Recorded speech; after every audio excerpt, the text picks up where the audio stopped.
शब्द विचार। अज दे अमृतमई बचनां दा पाठ भाई साहब जी पासों सरवण कीता। पवित्र बाणी दी विचार नाल सांझ पाउण वास्ते जो समा प्राप्त हो रहा है, मन बिरतियां नूं एकाग्र करदे होए नमाणे जे हो के चावर छातर तखत दे मालक धन गुरु ग्रंथ साहिब महाराज जी दे पावन चरनां विच जुड़न दा यतन करिए। सतगुरु गुरु नानक साहिब जी अमृतमई बाणी दे द्वारा सानू दुनियावी मनुखी जीवां नूं जो समझाउणा चाहुंदे ने, एक मन एक चित हो के समझण दा यतन करिए जी। वाहिगुरु साहिब जी। जप जी साहिब गावे को ताण होवे किसे ताण। गावे को दात जाने निशान। आप जी रोजाना इस अस्थान तो लड़ीवार गुरबाणी शब्द विचार दे नाल सांझ पाउंदे आ रहे हो। धन धन गुरु नानक देव महाराज सतगुरु जी वालों उचारण की हुई पवित्र बाणी जप जी साहिब, जिस विचों अज दा ये अमृतमई बचनां दा पाठ आप जियां ने सरवण कीता है। गुरु ग्रंथ साहिब महाराज जी दी पवित्र बाणी दी आरंभता दे विच ही जप जी साहिब दी पवित्र बाणी है। साहिब जी अज दे इस अमृतमई बचनां विच किरपा कर रहे ने। गावे को ताण होवे किसै ताण। कई जड़े ने उस मालिक नूं गा रहे ने। जिस किसे नूं उहदे ताण दा पता लगदा है, ताण दा अर्थ हुंदा है ताकत, पावर। कि जिन्नी भी पावर है, जिन्नी भी ताकत है, जिन्ना भी ये ताण है, ये अकाल पुरख वाहिगुरु परमेश्वर दा है। को दा अर्थ है कई, क्योंकि कईयां नूं समझ नहीं आई और जिन्हां नूं समझ नहीं आई उन्हां ने अपने ते माण कीता। वो अपने ते माण करके कहंदे ने कि मेरे कोल इन्नी पावर है, इन्नी ताकत है। ते जिन्हां नूं अपने आप ते अपनी ताकत ते माण हुंदा है, वो कदे परमेश्वर दे ताण, परमेश्वर दी ताकत नूं मुख रख के गुण नहीं गाउंदे। वो फिर वाहिगुरु जी दी वडियाई विच नहीं जुड़दे, वो फिर अपनी शोभा विच जुड़दे ने। जिन्हां नूं ये भरम है कि ये ताण मेरा है, ये ताकत मेरी है, वो फिर अपनी शोभा सुनना चाहुंदे ने, वो अकाल पुरख वाहिगुरु जी दी नहीं। पर जिन्हों समझ आ गई कि ये सारा ताण ताकत उस अकाल पुरख वाहिगुरु जी दी है, जिदे अगे खलो के असी कहना असा जोर नाही, जे किछ कर हम साकै जिउ भावै तिवें बख्श। साडा ते जोर ना जन्म दे विच है ते ना मरण दे विच है। ਸਾਡਾ ਜ਼ੋਰ ਤੇ ਨਾ ਬੋਲਣ ਵਿੱਚ ਹੈ ਨਾ ਸੁਣਨ ਦੇ ਵਿੱਚ ਹੈ। ਇਹ ਜਿਹੜਾ ਜ਼ੋਰ, ਇਹ ਪਾਵਰ ਜਿਹੜੀ ਹੈ, ਇਹ ਉਸ ਮਾਲਕ ਦੇ ਹੱਥ ਹੈ। ਇਸ ਲਈ ਜਿਹਨੂੰ ਸਮਝ ਆਈ ਹੋਵੇ ਕਿਸੈ ਤਾਣ, ਜੇ ਕਿਸੇ ਕੋਲ ਇਹ ਵਾਲਾ ਤਾਣ ਹੋਵੇ ਫਿਰ ਬੇਨਤੀ ਸਮਝਣਾ। ਜਿਹਨੂੰ ਸਮਝ ਆਈ ਉਹੀ ਉਸ ਮਾਲਕ ਨੂੰ ਗਾਵੇਗਾ, ਜਿਹਨੂੰ ਨਹੀਂ ਆਈ ਉਹ ਨਹੀਂ ਗਾਏਗਾ। ਜਿਹਨੂੰ ਸਮਝ ਆ ਗਈ ਕਿ ਇਹ ਜਿਨ ਕੰਨ ਕੀਤੇ ਅੱਖੀ ਨਾਕ, ਜਿਨ ਜੇਬਾ ਦਿੱਤੀ ਬੋਲੇ ਕਾਟ, ਜਿਹਨੂੰ ਇਹ ਗੱਲ ਸਮਝ ਵਿੱਚ ਆ ਗਈ ਕਿ ਪਰਮੇਸ਼ਵਰ ਨੇ ਹੀ ਤਾਣ ਜਿਹੜਾ ਸਾਨੂੰ ਬਖਸ਼ਿਆ ਹੈ, ਤੇ ਫਿਰ ਉਸ ਤਾਣ ਦੇ ਆਸਰੇ ਗਾਵੇ ਕੋ ਤਾਣ, ਉਹ ਪਰਮੇਸ਼ਵਰ ਦੇ ਤਾਣ, ਉਹਦੀ ਤਾਕਤ ਨੂੰ, ਉਹਦੀ ਪਾਵਰ ਨੂੰ ਗਾਉਂਦੇ ਨੇ ਕਿ ਇਸ ਕੁਦਰਤ ਵਿੱਚ, ਬ੍ਰਹਿਮੰਡ ਦੇ ਵਿੱਚ ਬ੍ਰਹਮ ਦੀ ਕੀ ਪਾਵਰ ਜਿਹੜੀ ਹੈ, ਤਾਕਤ ਵਰਤ ਰਹੀ ਹੈ। ਜਿੰਨੀ ਸਮਝ ਆਈ ਫਿਰ ਉਹ ਉਸ ਤਰੀਕੇ ਦੇ ਨਾਲ ਗਾਉਂਦੇ ਨੇ। ਗਾਵੇ ਕੋ ਦਾਤ ਜਾਣੈ ਨਿਸ਼ਾਨ, ਜੋ ਪਰਮੇਸ਼ਵਰ ਵੱਲੋਂ ਸਾਨੂੰ ਦਾਤਾਂ ਮਿਲੀਆਂ ਨੇ, ਉਹਨਾਂ ਦਾਤਾਂ ਦੀ ਜਿਹੜੀ ਨਿਸ਼ਾਨੀ ਹੈ, ਉਹਦੇ ਜਿਹੜੇ ਨਿਸ਼ਾਨ ਨੇ, ਜੇ ਇਹ ਸਮਝ ਆ ਜਾਣ ਕਿ ਇਹ ਵੀ ਉਸ ਮਾਲਕ ਦੀਆਂ ਦਿੱਤੀਆਂ ਹੋਈਆਂ ਦਾਤਾਂ ਨੇ, ਪਰ ਫਿਰ ਸਮਝ ਲੈਣਾ ਕਿ ਇਹ ਹਰ ਇੱਕ ਦੇ ਨੂੰ ਗੱਲ ਸਮਝ ਨਹੀਂ ਆਏਗੀ। ਇਹ ਕੋਈ ਹੈ ਜਿਹਨੂੰ ਇਹ ਗੱਲ ਸਮਝ ਆਈ ਹੈ। ਕਈ ਐਸੇ ਨੇ ਜਿਨ੍ਹਾਂ ਨੂੰ ਇਹ ਗੱਲ ਸਮਝ ਆਈ, ਪਰ ਕਈ ਐਸੇ ਨੇ ਜਿਨ੍ਹਾਂ ਨੂੰ ਨਹੀਂ ਸਮਝ ਆਈ, ਤੇ ਜਿਹਨੂੰ ਨਹੀਂ ਆਈ ਉਹ ਆਪ ਦਾਤਾ ਬਣਨਾ ਚਾਹੁੰਦਾ ਹੈ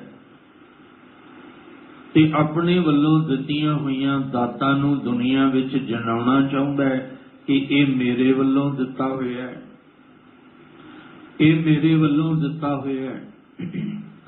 ਪਰ ਜਦੋਂ ਉਸ ਮਾਲਕ ਦੀਆਂ ਦਿੱਤੀਆਂ ਹੋਈਆਂ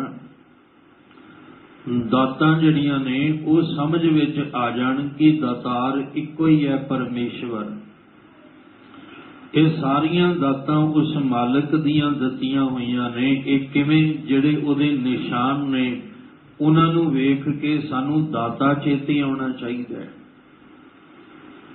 ਕਿ ਇਹ ਦਾਤ ਵੀ ਮਾਲਕ ਦੀ ਦਿੱਤੀ ਹੈ, ਆਹ ਦਾਤ ਵੀ ਮਾਲਕ ਦੀ ਦਿੱਤੀ ਹੈ, ਆਹ ਦਾਤ ਵੀ ਮਾਲਕ ਦੀ ਦਿੱਤੀ ਹੋਈ ਹੈ।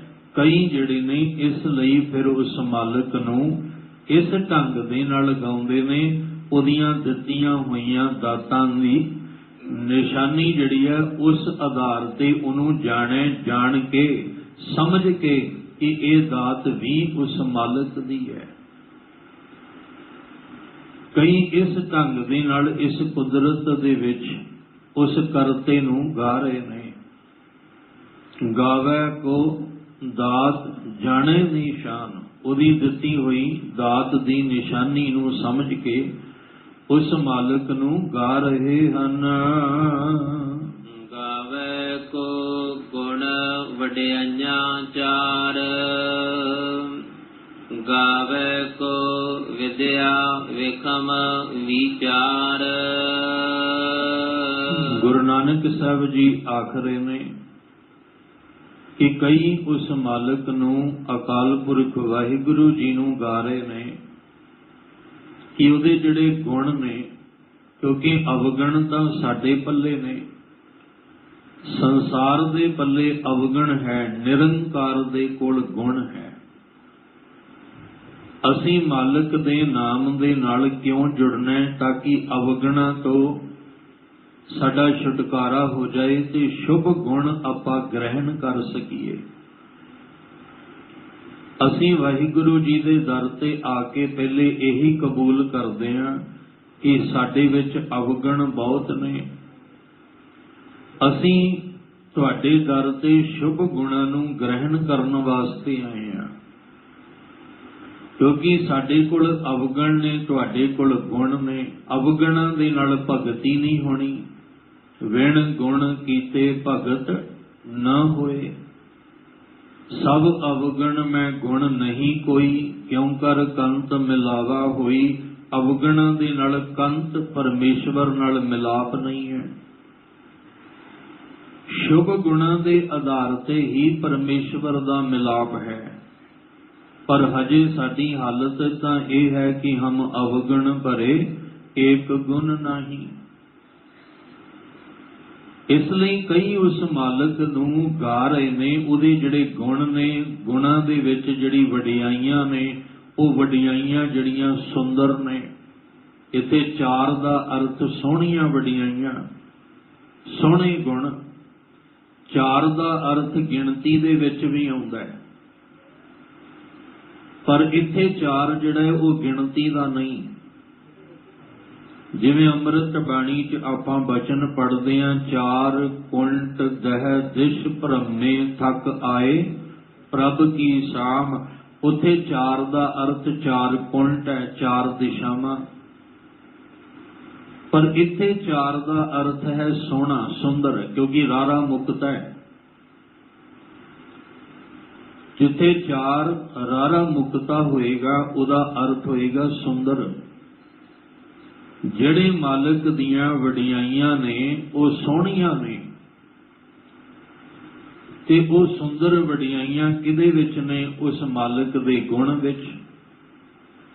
ਇਸ ਲਈ ਕਈ ਜਿਹੜੇ ਆ ਉਸ ਮਾਲਕ ਦੇ ਗੁਣ ਉਹਦੀ ਵਡਿਆਈਆਂ ਦੇ ਰੂਪ ਦੇ ਵਿੱਚ ਗਾ ਰਹੇ ਨੇ। ਗਾਵੇ ਕੋ ਵਿਦਿਆ ਵਿਖਮ ਵਿਚਾਰ। ਕਈ ਜਿਹੜੇ ਆ ਉਸ ਮਾਲਕ ਨੂੰ ਗਾ ਰਹੇ ਨੇ, ਕਿਉਂਕਿ ਜਿਹੜੀ ਉਹਨੂੰ ਸਮਝਣ ਵਾਲੀ ਵਿਦਿਆ ਹੈ ਨਾ, ਉਹ ਥੋੜੀ ਵਿਖਮ ਹੈ, ਉਹਨੂੰ ਵਿਚਾਰਨਾ ਪੈਣਾ ਹੈ। ਗੁਰਬਾਣੀ ਜਿਹੜੀ ਹੈ ਉਹ ਪੜ੍ਹਨੀ ਸੌਖੀ ਹੈ, ਪਰ ਵਿਚਾਰਨੀ ਔਖੀ ਹੈ। ਪੜ੍ਹ ਤੇ ਸਾਰੇ ਹੀ ਰਹੇ ਨੇ, ਪਰ ਵਿਚਾਰ ਕੋਈ ਰਿਹਾ ਹੈ। ਇਸੇ ਲਈ ਮਹਾਰਾਜ ਨੇ ਕਿਹਾ ਸੀ ਕਿ ਬਾਣੀ ਜਿਹੜਾ ਉਹ ਵਿਰਲਾ ਹੀ ਵਿਚਾਰੇਗਾ, ਕਿਉਂਕਿ ਵਿਚਾਰ ਦੇ ਵਿੱਚ ਕੀ ਹੈ? ਸੱਚ। ਵਿਚਾਰ ਦੇ ਵਿੱਚ ਸੱਚ ਔਰ ਝੂਠ ਦਾ ਨਖੇੜ ਹੈ, ਅਧੂਰੇ ਤੇ ਪੂਰੇ ਦਾ ਨਖੇੜ ਹੈ। ਜਦੋਂ ਅਸੀਂ ਗੁਰਬਾਣੀ ਨੂੰ ਵਿਚਾਰਾਂਗੇ ਫਿਰ ਸਮਝ ਆਏਗੀ ਕਿ ਗੁਰਬਾਣੀ ਸਾਨੂੰ ਕੀ ਕਹਿਣਾ ਚਾਹੁੰਦੀ ਹੈ, ਸਾਨੂੰ ਗੁਰਬਾਣੀ ਕੀ ਸਮਝਾ ਰਹੀ ਹੈ। ਪੜ੍ਹਨ ਨੂੰ ਅਸੀਂ ਪੜ੍ਹ ਰਹੇ ਜ਼ਰੂਰ ਰਹੇ ਹਾਂ।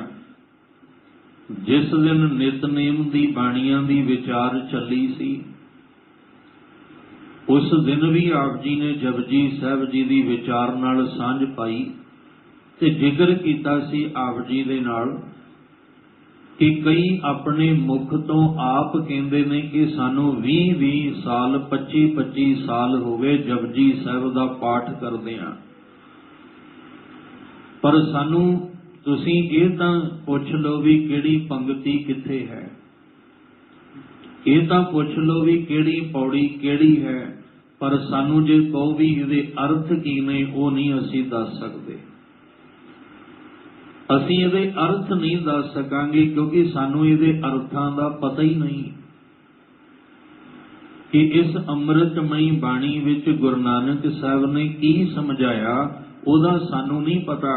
ਪਰ ਇਹ ਪਤਾ ਹੈ ਕਿ ਕਿਹੜੀ ਪੌੜੀ ਕਿਹੜੀ ਹੈ ਔਰ ਕਿਹੜੀ ਪੰਗਤੀ ਜਿਹੜੀ ਆ ਉਹ ਕਿੱਥੇ ਹੈ, ਅਸੀਂ ਇਹ ਦੱਸ ਦਿਆਂਗੇ, ਪਰ ਇਹਦੀ ਵਿਚਾਰ ਨਹੀਂ ਅਸੀਂ, ਕਿਉਂਕਿ ਸਾਨੂੰ ਹਜੇ ਤੱਕ ਸਮਝ ਨਹੀਂ ਆਈ। ਇਸ ਲਈ ਕਿਉਂ ਹੁਣ ਬਾਣੀ ਪੜ੍ਹਦੇ ਹਾਂ ਤੇ 20-25 ਸਾਲ ਹੋ ਗਏ, ਪਰ ਹਜੇ ਤੱਕ ਵਿਚਾਰ ਸਮਝ ਨਹੀਂ ਆਈ, ਕਿਉਂਕਿ ਉਹ ਵਿਚਾਰ ਹੀ ਤੇ ਵਿਖਮ ਲੱਗਦੀ ਹੈ। ਸਾਹਿਬ ਜੀ ਕਹਿੰਦੇ ਕਈ ਉਸ ਮਾਲਕ ਨੂੰ ਗਾ ਰਹੇ ਨੇ ਕਿ ਵਾਹਿਗੁਰੂ ਜੀ ਤੁਹਾਡੀ ਜਿਹੜੀ, ਕਿਉਂਕਿ ਵਿਦਿਆ ਵੀ ਦੋ ਤਰ੍ਹਾਂ ਦੀ ਹੈ, ਇੱਕ ਵਿਗਿਆਨ ਦੇ ਤਲ ਤੇ ਹੈ, ਇੱਕ ਬ੍ਰਹਮ ਗਿਆਨ ਦੇ ਤਲ ਤੇ ਹੈ। ਵਿਗਿਆਨ ਦੇ ਤਲ ਉੱਤੇ ਤਾਂ ਸਾਨੂੰ ਵਿਦਿਆ ਜਿਹੜੀ ਹੈ ਉਹ ਸਮਝ ਵਿੱਚ ਆ ਵੀ ਰਹੀ ਹੈ, ਪਰ ਬ੍ਰਹਮ ਗਿਆਨ ਵਾਲੀ ਵਿਦਿਆ ਨੂੰ ਅਸੀਂ ਸਮਝਣਾ ਹੈ, ਉਹਦੇ ਲਈ ਅਸੀਂ ਹਜੇ ਅਧੂਰੇ ਹਾਂ। ਕਿਉਂ? ਕਿਉਂਕਿ ਬ੍ਰਹਮ ਵਿਦਿਆ ਦੇ ਵਿੱਚ ਸਾਨੂੰ ਆਪਣੇ ਆਪੇ ਦੀ ਸੋਝੀ ਹੋਣੀ ਹੈ, ਸਾਡੇ ਆਪਣੇ ਆਪੇ ਦਾ ਹੀ ਆਚਰਣ ਪਤਾ ਲੱਗਣਾ ਹੈ। ਬਾਣੀ ਕਿਉਂ ਨਹੀਂ ਵਿਚਾਰਨਾ ਚਾਹੁੰਦੇ? ਅਸੀਂ ਕਿਉਂ ਨਹੀਂ ਵੀ ਬਾਣੀ ਦੀ ਵਿਚਾਰ ਨਾਲ ਜੁੜਨਾ ਚਾਹੁੰਦੇ? ਕਿਉਂਕਿ ਇਹਦੇ ਵਿੱਚ ਸਾਨੂੰ ਆਪਣਾ ਹੀ ਆਚਰਣ ਨਜ਼ਰ ਆਏਗਾ ਤੇ ਅਸੀਂ ਆਪਣਾ ਆਚਰਣ ਦੇਖਣਾ ਨਹੀਂ ਚਾਹੁੰਦੇ, ਅਸੀਂ ਦੂਜਿਆਂ ਦਾ ਆਚਰਣ ਦਿਖਾਣਾ ਚਾਹੁੰਦੇ ਹਾਂ। ਅਸੀਂ ਦੂਜਿਆਂ ਦਾ ਕਰੈਕਟਰ ਦੱਸਣਾ ਚਾਹੁੰਦੇ ਹਾਂ, ਪਰ ਆਪਣਾ ਕਰੈਕਟਰ ਨਹੀਂ ਆਪਣੇ ਮੂੰਹੋਂ ਦੱਸਣਾ ਚਾਹੁੰਦੇ। ਅਸੀਂ ਦੂਜਿਆਂ ਨੂੰ ਮਾੜਾ ਜਿਹੜਾ ਹੈ ਉਹ ਕਹਿਣਾ ਚਾਹੁੰਦੇ ਹਾਂ, ਪਰ ਆਪਣੇ ਆਪ ਨੂੰ ਨਹੀਂ ਅਸੀਂ ਕਹਿਣਾ ਚਾਹੁੰਦੇ। ਜਿਸ ਦਿਨ ਤੁਸੀਂ ਇਸ ਬਿਖਮ ਵਿਚਾਰ ਵਾਲੀ ਵਿਦਿਆ ਨਾਲ ਜੁੜ ਜਾਓਗੇ, ਉਸ ਦਿਨ ਫਿਰ ਕੀ ਹੋਏਗਾ? ਹਮ ਨਹੀਂ ਚੰਗੇ ਬੁਰਾ ਨਹੀਂ ਕੋਏ, ਪਰਨਵਤ ਨਾਨਕ ਤਾਰੇ ਸੋਏ। ਉਸ ਦਿਨ ਕੀ ਹੋਏਗਾ? ਉਸ ਦਿਨ ਸਮਝ ਆ ਜਾਏਗੀ, ਫਰੀਦਾ ਕਾਲੇ ਮੈਂਡੇ ਕੱਪੜੇ, ਕਾਲਾ ਮੈਂਡਾ ਵੇਸ, ਗੁਣ ਹੀ ਭਰਿਆ ਮੈਂ ਫਿਰਾਂ ਲੋਕ ਕਹਿਨ ਦਰਵੇਸ਼। ਪਰ ਇਹ ਜਿਹੜਾ ਬਾਹਰ ਦਾ ਸਰੀਰਕ ਚੋਲੇ ਉੱਤੇ ਇੱਕ ਹੋਰ ਬਨਾਵਟੀ ਚੋਲਾ ਪਾ ਲਿਆ, ਲੋਕ ਦਰਵੇਸ਼ ਕਹਿੰਦੇ ਆ, ਪਰ ਨਹੀਂ ਹੁਣ ਪਤਾ ਲੱਗਾ ਕਿ ਮੈਂ ਅੰਦਰੋਂ ਕੁਝ ਹੋਰ ਤੇ ਬਾਹਰੋਂ ਕੁਝ ਹੋਰ ਆ। ਸੱਚ ਕੌਣ ਸੁਣਨਾ ਚਾਹੁੰਦਾ ਹੈ? ਸੱਚ ਕੋਈ ਵੀ, ਸੱਚ ਅਸੀਂ ਜਿਹੜਾ ਉਹ ਸੁਣਨਾ ਹੀ ਨਹੀਂ ਚਾਹੁੰਦੇ ਆ, ਕਿਉਂਕਿ ਅਸੀਂ ਬੋਲਣਾ ਨਹੀਂ ਚਾਹੁੰਦੇ, ਨਾ ਬੋਲਣਾ ਚਾਹੁੰਦੇ ਆ ਨਾ ਸੁਣਨਾ ਚਾਹੁੰਦੇ ਆ। ਇਸ ਲਈ ਇਹ ਬਿਖਮ ਹੈ, ਕਿਉਂਕਿ ਬਾਣੀ ਸੱਚ ਹੈ। ਸੱਚ ਸੁਣਾਏ ਸੀ ਸੱਚ ਕੀ ਵੇਲਾ। ਗੁਰਬਾਣੀ ਨੇ ਹਰ ਪੱਖ ਦੇ ਵਿੱਚ, ਹਰ ਰੂਪ ਵਿੱਚ ਸਾਨੂੰ ਸਮਝਾਇਆ, ਭਾਵੇਂ ਉਹ ਪਰਿਵਾਰਕ ਹੈ, ਸਮਾਜਿਕ ਹੈ, ਧਾਰਮਿਕ ਹੈ, ਰਾਜਨੀਤਿਕ ਹੈ, ਹਰ ਰੂਪ ਵਿੱਚ ਸਮਝਾਇਆ। ਇਸ ਲਈ ਮਹਾਰਾਜ ਕਹਿੰਦੇ ਕਈ ਜਿਹੜੇ ਆ ਜਿਨ੍ਹਾਂ ਨੂੰ ਸਮਝ ਆਈ, ਔਰ ਇਸ ਬਿਖਮ ਜਿਹੜੀ ਹੈ ਵਿਚਾਰ ਇਸ ਬ੍ਰਹਮ ਵਿਦਿਆ ਦੀ, ਉਹਨੂੰ ਫਿਰ ਉਹ ਮਾਲਕ ਦੇ ਗੁਣ ਉਹਦੇ ਵਿੱਚੋਂ ਦੀ ਗਾ ਰਹੇ ਨੇ, ਉਹਨੂੰ ਵਿਚਾਰ ਕੇ, ਉਹਨੂੰ ਸਮਝ ਕੇ। ਕਿਉਂਕਿ ਵਿਚਾਰ ਦਾ ਮਤਲਬ ਹੈ ਸਮਝਣਾ, ਤੇ ਜਦੋਂ ਸਮਝ ਆਏਗੀ ਤੇ ਸਮਾਉਣਾ ਵੀ ਤਾਂ ਹੀ ਹੋਏਗਾ। ਜਿੰਨਾ ਚਿਰ ਸਮਝ ਨਹੀਂ ਆਏਗੀ ਉਹਨਾਂ ਚਿਰ ਸਮਾਉਣਾ ਔਖਾ ਹੈ। ਇਸ ਲਈ ਬਾਣੀ ਆਪਾਂ ਪੜ੍ਹੀਏ, ਭਾਵੇਂ ਜਿੰਨੀ ਵੀ ਬਾਣੀ ਦਾ ਅਭਿਆਸ ਕਰਦੇ ਹਾਂ, ਕਮ ਸੇ ਕਮ ਉਹਦੇ ਸੰਖੇਪ ਅਰਥ ਸਾਨੂੰ ਸਮਝ ਵਿੱਚ ਆਉਣੇ ਜ਼ਰੂਰੀ ਨੇ। ਇਹ ਕਥਾ ਵਿਚਾਰਾਂ ਦੇ ਪ੍ਰਵਾਹ ਇਸੇ ਲਈ ਚੱਲਦੇ ਨੇ, ਨਹੀਂ ਤੇ ਕੀਰਤਨ ਦੇ ਪ੍ਰਵਾਹ ਹੀ ਚੱਲਦੇ ਰਹਿਣ। ਇਹਦੀ ਜ਼ਰੂਰਤ ਹੀ ਇਸ ਪਾਸੇ ਪਈ ਹੈ ਕਿ ਆਪਾਂ ਸਾਰੇ ਰਲ ਮਿਲ ਕੇ ਬੈਠ ਕੇ ਇਹਨੂੰ ਵਿਚਾਰ ਸਕੀਏ ਕਿ ਗੁਰਬਾਣੀ ਸਾਨੂੰ ਕੀ ਸਮਝਾਉਂਦੀ ਹੈ। ਤੇ ਜਦੋਂ ਵਿਚਾਰਿਆ ਫਿਰ ਪਤਾ ਲੱਗਾ ਵੀ ਅਸੀਂ ਤੇ ਗੁਰਬਾਣੀ ਨੂੰ ਵਰਤ ਕਿੱਥੇ ਰਹੇ ਹਾਂ, ਤੇ ਗੁਰਬਾਣੀ ਸਾਨੂੰ ਦਿੱਤੀ ਕਾਹਦੇ ਵਾਸਤੇ ਹੈ। ਜਦੋਂ ਨਹੀਂ ਸਮਝਣਾ, ਅਸੀਂ ਕਹਿੰਦੇ ਵੀ ਚਲੋ ਜਿੱਥੇ ਆ ਉੱਥੇ ਬਾਣੀ ਵਰਤ ਲਓ। ਅਸੀਂ ਉਹਨਾਂ ਥਾਵਾਂ ਤੇ, ਹਰ ਥਾਵਾਂ ਤੇ ਬਾਣੀ ਨੂੰ ਵਰਤਿਆ, ਪਰ ਜਿੱਥੇ ਗੁਰਬਾਣੀ ਦੀ ਜ਼ਰੂਰਤ ਸੀ ਉੱਥੇ ਤੱਕ ਗੁਰਬਾਣੀ ਗਈ ਨਹੀਂ। ਅਸੀਂ ਇਹਨੂੰ ਸਿਰਫ ਇੱਥੇ ਤੱਕ ਸੀਮਤ ਰੱਖਿਆ ਕਿ ਕੋਈ ਜਨਮ ਲੈ ਲਿਆ ਤਾਂ ਬਾਣੀ ਦੇ ਪ੍ਰਵਾਹ ਚਲਾ ਲਓ, ਕਿਸੇ ਦੀ ਮ੍ਰਿਤਿੂ ਹੋ ਗਈ, ਮੌਤ ਹੋ ਗਈ, ਉੱਥੇ ਬਾਣੀ ਦਾ ਪ੍ਰਵਾਹ ਚਲਾ ਲਓ। ਕੋਈ ਘਰ, ਕੋਈ ਦੁਕਾਨ, ਕੋਈ ਵਧੀਆ ਬਣਾ ਦਿੱਤੀ ਹੈ, ਉੱਥੇ ਬਾਣੀ ਦਾ ਪ੍ਰਵਾਹ ਚਲਾਓ, ਮੁਬਾਰਕ ਹੈ। ਸਾਨੂੰ ਬਾਣੀ ਦੇ ਪ੍ਰਵਾਹ ਚਲਾਉਣੇ ਚਾਹੀਦੇ ਨੇ, ਕਿਉਂਕਿ ਸਾਡੇ ਲਈ ਸ਼ਬਦ ਹੀ ਗੁਰੂ ਹੈ। ਤੇ ਜਿੱਥੇ ਜਾਏ ਬਹਿ ਮੇਰਾ ਸਤਿਗੁਰੂ ਸੋ ਥਾਨ ਸੁਹਾਵਾ, ਰਾਮ ਰਾਜੇ। ਪਰ ਸਿਰਫ ਬਾਹਰ ਦੇ ਜਿਹੜੇ ਰਸਮ ਕਿਰਿਆਵਾਂ, ਬਾਹਰ ਦੇ ਕੰਮ ਕਾਜ, ਇੱਥੇ ਤੱਕ ਹੀ ਬਾਣੀ ਨੂੰ ਸੀਮਤ ਨਹੀਂ ਰੱਖਣਾ। ਬਾਣੀ ਸਾਡੇ ਅੰਦਰ ਦੇ ਮਨ ਦੇ ਮਲ ਨੂੰ ਧੋਣ ਵਾਸਤੇ ਹੈ। ਗੁਰਬਾਣੀ ਸਾਡੇ ਅੰਦਰ ਦੇ ਅਵਗੁਣਾਂ ਨੂੰ ਮਿਟਾਉਣ ਵਾਸਤੇ ਹੈ। ਗੁਰਬਾਣੀ ਸਾਡੇ ਅੰਦਰ ਦੀਆਂ ਬੁਰਾਈਆਂ ਨੂੰ ਖਤਮ ਕਰਨ ਵਾਸਤੇ ਹੈ। ਗੁਰਬਾਣੀ ਕਾਮ, ਕ੍ਰੋਧ, ਲੋਭ, ਮੋਹ, ਅਹੰਕਾਰ ਤੋਂ ਛੁਟਕਾਰਾ ਦਿਵਾਉਣ ਵਾਸਤੇ ਹੈ। ਗੁਰਬਾਣੀ ਸਾਨੂੰ ਵਿਛੜਿਆਂ ਨੂੰ ਨਿਰੰਕਾਰ ਦੇ ਨਾਲ ਮਿਲਾਉਣ ਵਾਸਤੇ ਹੈ, ਆਤਮਿਕ ਤਲ ਤੇ। ਇਹ ਆਤਮਾ ਦੀ ਖੁਰਾਕ ਹੈ। ਇਹ ਜਿਹੜਾ ਭੋਜਨ ਹੈ ਗੁਰਬਾਣੀ ਦਾ, ਇਹ ਸਾਡੀ ਰੂਹ ਦੀ ਖੁਰਾਕ ਹੈ। ਪਰ ਇਹਨੂੰ ਅਸੀਂ ਰੂਹ ਦੀ ਖੁਰਾਕ ਲਈ ਵਰਤ ਨਹੀਂ ਰਹੇ, ਇਹਨੂੰ ਅਸੀਂ ਬਾਹਰ ਦੇ ਕੰਮਾਂ ਕਾਜਾਂ ਲਈ ਹੀ ਵਰਤ ਰਹੇ ਹਾਂ। ਇਸ ਲਈ ਇਹ ਵਿਖਮ ਵਿਚਾਰ ਜਦੋਂ ਸਾਡੇ ਸਮਝ ਵਿੱਚ ਆ ਜਾਏਗੀ, ਇਸ ਵਿਦਿਆ ਦੇ ਰਾਹੀਂ, ਕਿਉਂਕਿ ਬਾਹਰ ਦੇ ਜਿੱਥੇ ਵਿਦਿਆ ਮਿਲਦੀ ਹੈ ਉਹਨੂੰ ਸਕੂਲ ਕਹਿੰਦੇ ਆ, ਪਹਿਲਾਂ ਪਾਠਸ਼ਾਲਾ ਕਹਿੰਦੇ ਸੀ, ਪਰ ਜਿੱਥੇ ਬ੍ਰਹਮ ਦੀ ਵਿਦਿਆ ਮਿਲਣੀ ਹੈ ਉਹਨੂੰ ਧਰਮਸਾਲ ਕਹਿੰਦੇ ਆ, ਜਿਹਨੂੰ ਅੱਜ ਗੁਰਦੁਆਰਾ ਸਾਹਿਬ ਕਹਿੰਦੇ ਆ। ਪਹਿਲੇ ਪਾਠਸ਼ਾਲ ਬਾਹਰ ਦੀ ਵਿਦਿਆ ਤੇ ਧਰਮ ਦੀ ਵਿਦਿਆ ਲੈਣ ਵਾਸਤੇ ਧਰਮਸਾਲ ਬਣਿਆ। ਇੱਥੇ ਆਪਾਂ ਬ੍ਰਹਮ ਦੀ ਵਿਦਿਆ ਲੈਣ ਵਾਸਤੇ ਆਏ ਆ, ਤੇ ਬ੍ਰਹਮ ਦੀ ਵਿਦਿਆ ਲੈਣ ਵਾਲੇ ਨੂੰ ਇੱਕ ਗੱਲ ਕਲੀਅਰ ਕਰ ਦਿੱਤੀ ਕਿ ਲੋਕ ਜਾਣੈ ਇਹ ਗੀਤ ਹੈ, ਇਹ ਤੋਂ ਬ੍ਰਹਮ ਵਿਚਾਰ, ਇਹਨੂੰ ਗੀਤ ਨਾ ਸਮਝ ਬੈਠੇ ਹੋ। ਇਹ ਬ੍ਰਹਮ ਦੀ ਵਿਚਾਰ ਹੈ, ਬ੍ਰਹਮ ਨੂੰ ਸਮਝ ਕੇ ਬ੍ਰਹਮ ਵਿੱਚ ਸਮਾਉਣ ਵਾਸਤੇ ਹੈ। ਇਸ ਲਈ ਜਿਹਨੇ ਨਹੀਂ ਸਮਝਣਾ ਚਾਹੁੰਦੇ ਉਹਨਾਂ ਲਈ ਵਿਖਮ ਹੈ, ਉਹਨਾਂ ਲਈ ਔਖੀ ਹੈ। ਪਰ ਕਈ ਉਸ ਮਾਲਕ ਨੂੰ ਜਿਹੜਾ ਉਹ ਗਾ ਰਹੇ ਨੇ, ਉਹਦੀ ਵਿਦਿਆ ਦੀ ਵਿਖਮ ਵਿਚਾਰ ਜਿਹੜੀ ਹੈ ਉਹ ਕਰਕੇ ਸਮਝ ਕੇ ਉਸ ਮਾਲਕ ਨੂੰ ਗਾ ਰਹੇ ਨੇ। ਗਾਵੇ ਕੋ ਸਾਜ ਕਰੇ ਤਨ ਖੇ, ਖੇ ਦੇ ਨਾਲ ਹਾਹੇ ਦੀ ਆਵਾਜ਼ ਵੀ ਦੇਣੀ ਹੈ। ਕਈ ਉਸ ਮਾਲਕ ਨੂੰ ਗਾ ਰਹੇ ਨੇ ਜਿਨ੍ਹਾਂ ਨੂੰ ਸਮਝ ਆ ਗਈ, ਕਿਉਂਕਿ ਗਾਵੇਗਾ ਉਹੀ, ਭਾਵੇਂ ਉਹ ਤਾਣ ਦੇ ਰੂਪ ਵਿੱਚ ਹੈ, ਭਾਵੇਂ ਗੁਣ ਵਡਿਆਈਆਂ ਦੇ ਰੂਪ ਵਿੱਚ ਹੈ, ਭਾਵੇਂ ਉਹ ਵਿਦਿਆ ਵਿਖਮ ਵਿਚਾਰ ਦੇ ਰੂਪ ਵਿੱਚ ਹੈ, ਭਾਵੇਂ ਉਹ ਸਾਜ ਕਰੇ ਤਨ ਖੇ ਦੇ ਰੂਪ ਵਿੱਚ ਗਾਵੇਗਾ ਉਹ ਜਿਹਨੂੰ ਸਮਝ ਆਏਗੀ। ਜਿਹਨੂੰ ਸਮਝ ਨਹੀਂ ਆਏਗੀ ਉਹ ਨਹੀਂ ਗਾ ਸਕੇਗਾ। ਅੱਜ ਵੀ ਬਹੁਤ ਐਸੇ ਨੇ ਕਹਿੰਦੇ ਗੁਰਬਾਣੀ ਨਾਲ ਜੁੜ ਕੇ ਕੀ ਹੋਵੇਗਾ, ਨਿਤਨੇਮ ਕਰਕੇ ਕੀ ਹੋਵੇਗਾ, ਗੁਰਦੁਆਰੇ ਜਾ ਕੇ ਕੀ ਹੋਵੇਗਾ। ਇਸ ਜਵਾਬ ਉਹਨਾਂ ਦਾ ਹੁੰਦਾ ਜਿਨ੍ਹਾਂ ਨੂੰ ਸਮਝ ਨਹੀਂ ਆਈ। ਜਿਨ੍ਹਾਂ ਨੂੰ ਸਮਝ ਆ ਗਈ ਉਹਨਾਂ ਨੂੰ ਤੇ ਕਹਿਣ ਦੀ ਲੋੜ ਹੀ ਨਹੀਂ ਪੈਂਦੀ, ਉਹ ਆਪਣੇ ਆਪ ਉਸ ਰਾਹ ਤੁਰਦੇ ਨੇ। ਇਸ ਲਈ ਕਈ ਮਾਲਕ ਜਿਹਨੂੰ ਗਾ ਰਹੇ ਨੇ ਉਹਦੇ ਗੁਣ ਗਾ ਰਹੇ ਨੇ। ਕਿਉਂ ਗਾ ਰਹੇ ਨੇ? ਕਿਉਂਕਿ ਸਮਝ ਆ ਗਈ ਕਿ ਸਾਜਣ ਵਾਲਾ ਉਹ ਆਪ ਹੈ,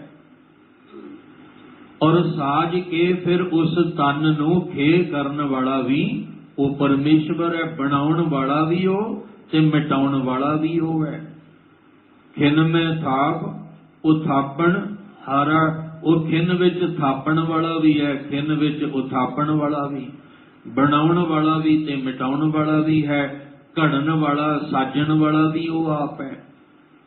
ਇਹ ਭਾਂਡਾ ਹੈ ਨਾ ਮਿੱਟੀ ਦਾ, ਇਸ ਮਿੱਟੀ ਦੇ ਭਾਂਡੇ ਨੂੰ ਸਾਜਿਆ ਗਿਆ ਹੈ। ਦੋ ਅੱਖਾਂ ਲਾ ਕੇ, ਨਾਸਕਾ ਲਾ ਕੇ, ਕੰਨ ਲਾ ਕੇ, ਮੁਖ ਦੇ ਵਿੱਚ ਦੰਦ, ਇਹਦੇ ਵਿੱਚ ਜੀਭਾ ਲਾ ਕੇ ਇਹਨੂੰ ਸ਼ਿੰਗਾਰਿਆ, ਸਵਾਰਿਆ, ਸਾਜਿਆ ਹੀ ਹੈ।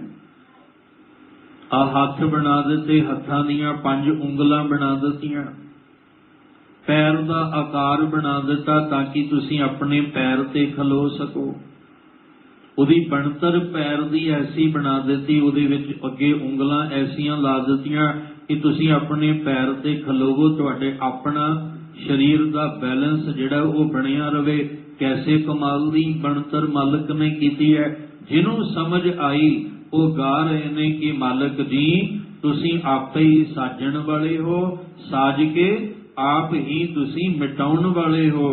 ਇਹ ਸਾਜਣ ਵਾਲਾ, ਤਨ ਨੂੰ ਖੇ ਕਰਨ ਵਾਲਾ, ਇਹ ਸਭ ਕੁਝ, ਇਹ ਸਿਸਟਮ ਤੁਹਾਡੇ ਹੱਥ ਵਿੱਚ ਹੈ। ਤੁਹਾਡੇ ਤੋਂ ਬਾਹਰ ਕੁਝ ਵੀ ਨਹੀਂ ਹੈ। ਕਈ ਇਸ ਤਰੀਕੇ ਦੇ ਨਾਲ ਉਸ ਮਾਲਕ ਨੂੰ ਗਾ ਰਹੇ ਹਨ। ਗਾਵੇ ਕੋ ਜੀ ਲੈ ਫਿਰ ਦੇ, ਕਹਿੰਦੇ ਕਈ ਉਸ ਮਾਲਕ ਨੂੰ ਗਾ ਰਹੇ ਨੇ, ਭਾਵ ਜਿਹਨੂੰ ਜਿੰਨੀ ਸਮਝ ਆਈ, ਜਿੰਨੀ ਮੱਤ ਜਿਹਨੂੰ ਆ ਗਈ, ਉਹ ਉਸ ਅਨੁਸਾਰ ਉਸ ਨੂੰ ਗਾ ਰਿਹਾ ਹੈ।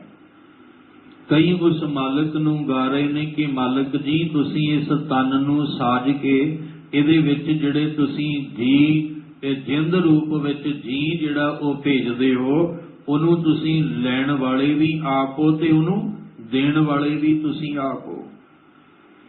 ਭਾਂਡਾ ਵੀ ਉਸ ਮਾਲਕ ਨੇ ਸਾਜਿਆ ਤੇ ਭਾਂਡੇ ਦੇ ਵਿੱਚ ਜਿੰਦ ਵੀ ਉਸ ਮਾਲਕ ਨੇ ਰੱਖੀ। ਜੀਓ ਪਾਏ ਪਿੰਡ ਜਿਨ ਸਾਜਿਆ, ਇਹ ਜਿਹੜਾ ਪਿੰਡਾ ਸਾਜਿਆ ਹੈ ਉਸ ਮਾਲਕ ਨੇ ਹੈ, ਪਰ ਇਹਨੂੰ ਚਲਾਉਣ ਵਾਸਤੇ ਅੰਦਰ ਇੱਕ ਜਿੰਦ ਵੀ ਰੱਖੀ ਹੈ। ਇੱਥੇ ਜੀ ਦੇ ਨਾਲ ਐੜਾ ਲੱਗ ਗਿਆ, ਬਹੁਵਚਨ। ਇਹ ਜਿੰਨੇ ਵੀ ਜੀ ਨੇ ਇਹ ਸਾਰਿਆਂ ਨੂੰ ਤੁਸੀਂ ਮਾਲਕ ਦੀ ਸਾਜ ਕੇ ਜਿੰਦ ਦੇਣ ਵਾਲੇ ਵੀ ਹੋ, ਫਿਰ ਉਹਨਾਂ ਕੋਲੋਂ ਵਾਪਸ ਲੈ ਵੀ ਲੈਣ ਵਾਲੇ ਹੋ। ਇੱਕ ਸਮਾਂ ਦੇ ਦਿੱਤਾ, ਜਦੋਂ ਜਨਮ ਹੋਇਆ ਨਾ ਸਾਡੇ ਸਮੇਂ ਦੀ ਸਟਾਰਟਿੰਗ ਜਿਹੜੀ ਆ ਉਦੋਂ ਹੀ ਹੋ ਗਈ, ਤੇ ਇੱਕ ਲਿਮਟ ਸੀ ਵੀ ਇੰਨੇ ਸਮੇਂ ਵਿੱਚ ਤੂੰ ਇਸ ਸੰਸਾਰ ਦੇ ਵਿੱਚ ਜਾ ਕੇ ਤੂੰ ਨਿਰੰਕਾਰ ਨੂੰ ਮਿਲਣ ਵਾਸਤੇ ਆਹ ਕਰਮ ਕਰਨਾ ਹੈ। ਅਸੀਂ ਉਹ ਸਮਾਂ ਭੁੱਲ ਗਏ ਕਿ ਸਾਡਾ ਸਮਾਂ ਜਿਹੜਾ ਉਹ ਸੀਮਤ ਹੈ, ਲਿਮਟ ਵਿੱਚ ਹੈ। ਪਤਾ ਨਹੀਂ ਕਿਹੜੇ ਵੇਲੇ ਕਦੋਂ ਮੁੱਕ। ਬਾਹਰ ਦੇ ਸਮੇਂ ਦਾ ਤੇ ਨਾਲ ਨਾਲ ਪਤਾ ਲੱਗਦਾ ਜਾਂਦਾ ਹੈ ਵੀ 1 ਮਹੀਨੇ ਦਾ ਸਮਾਂ ਸੀ, ਹੁਣ 28 ਦਿਨ ਰਹਿ ਗਏ, ਹੁਣ 20 ਦਿਨ ਰਹਿ ਗਏ, ਹੁਣ 15 ਰਹਿ ਗਏ, ਹੁਣ 1 ਦਿਨ 1 ਘੰਟਾ ਜਿਹੜਾ ਉਹ ਰਹਿ ਗਿਆ। ਪਰ ਜਿਹੜਾ ਸਾਡੀ ਜ਼ਿੰਦਗੀ ਦਾ ਸਮਾਂ ਹੈ ਨਾ, ਇਹ ਪਤਾ ਹੀ ਉਦੋਂ ਲੱਗਣਾ ਜਦੋਂ ਮੁੱਕ ਗਿਆ।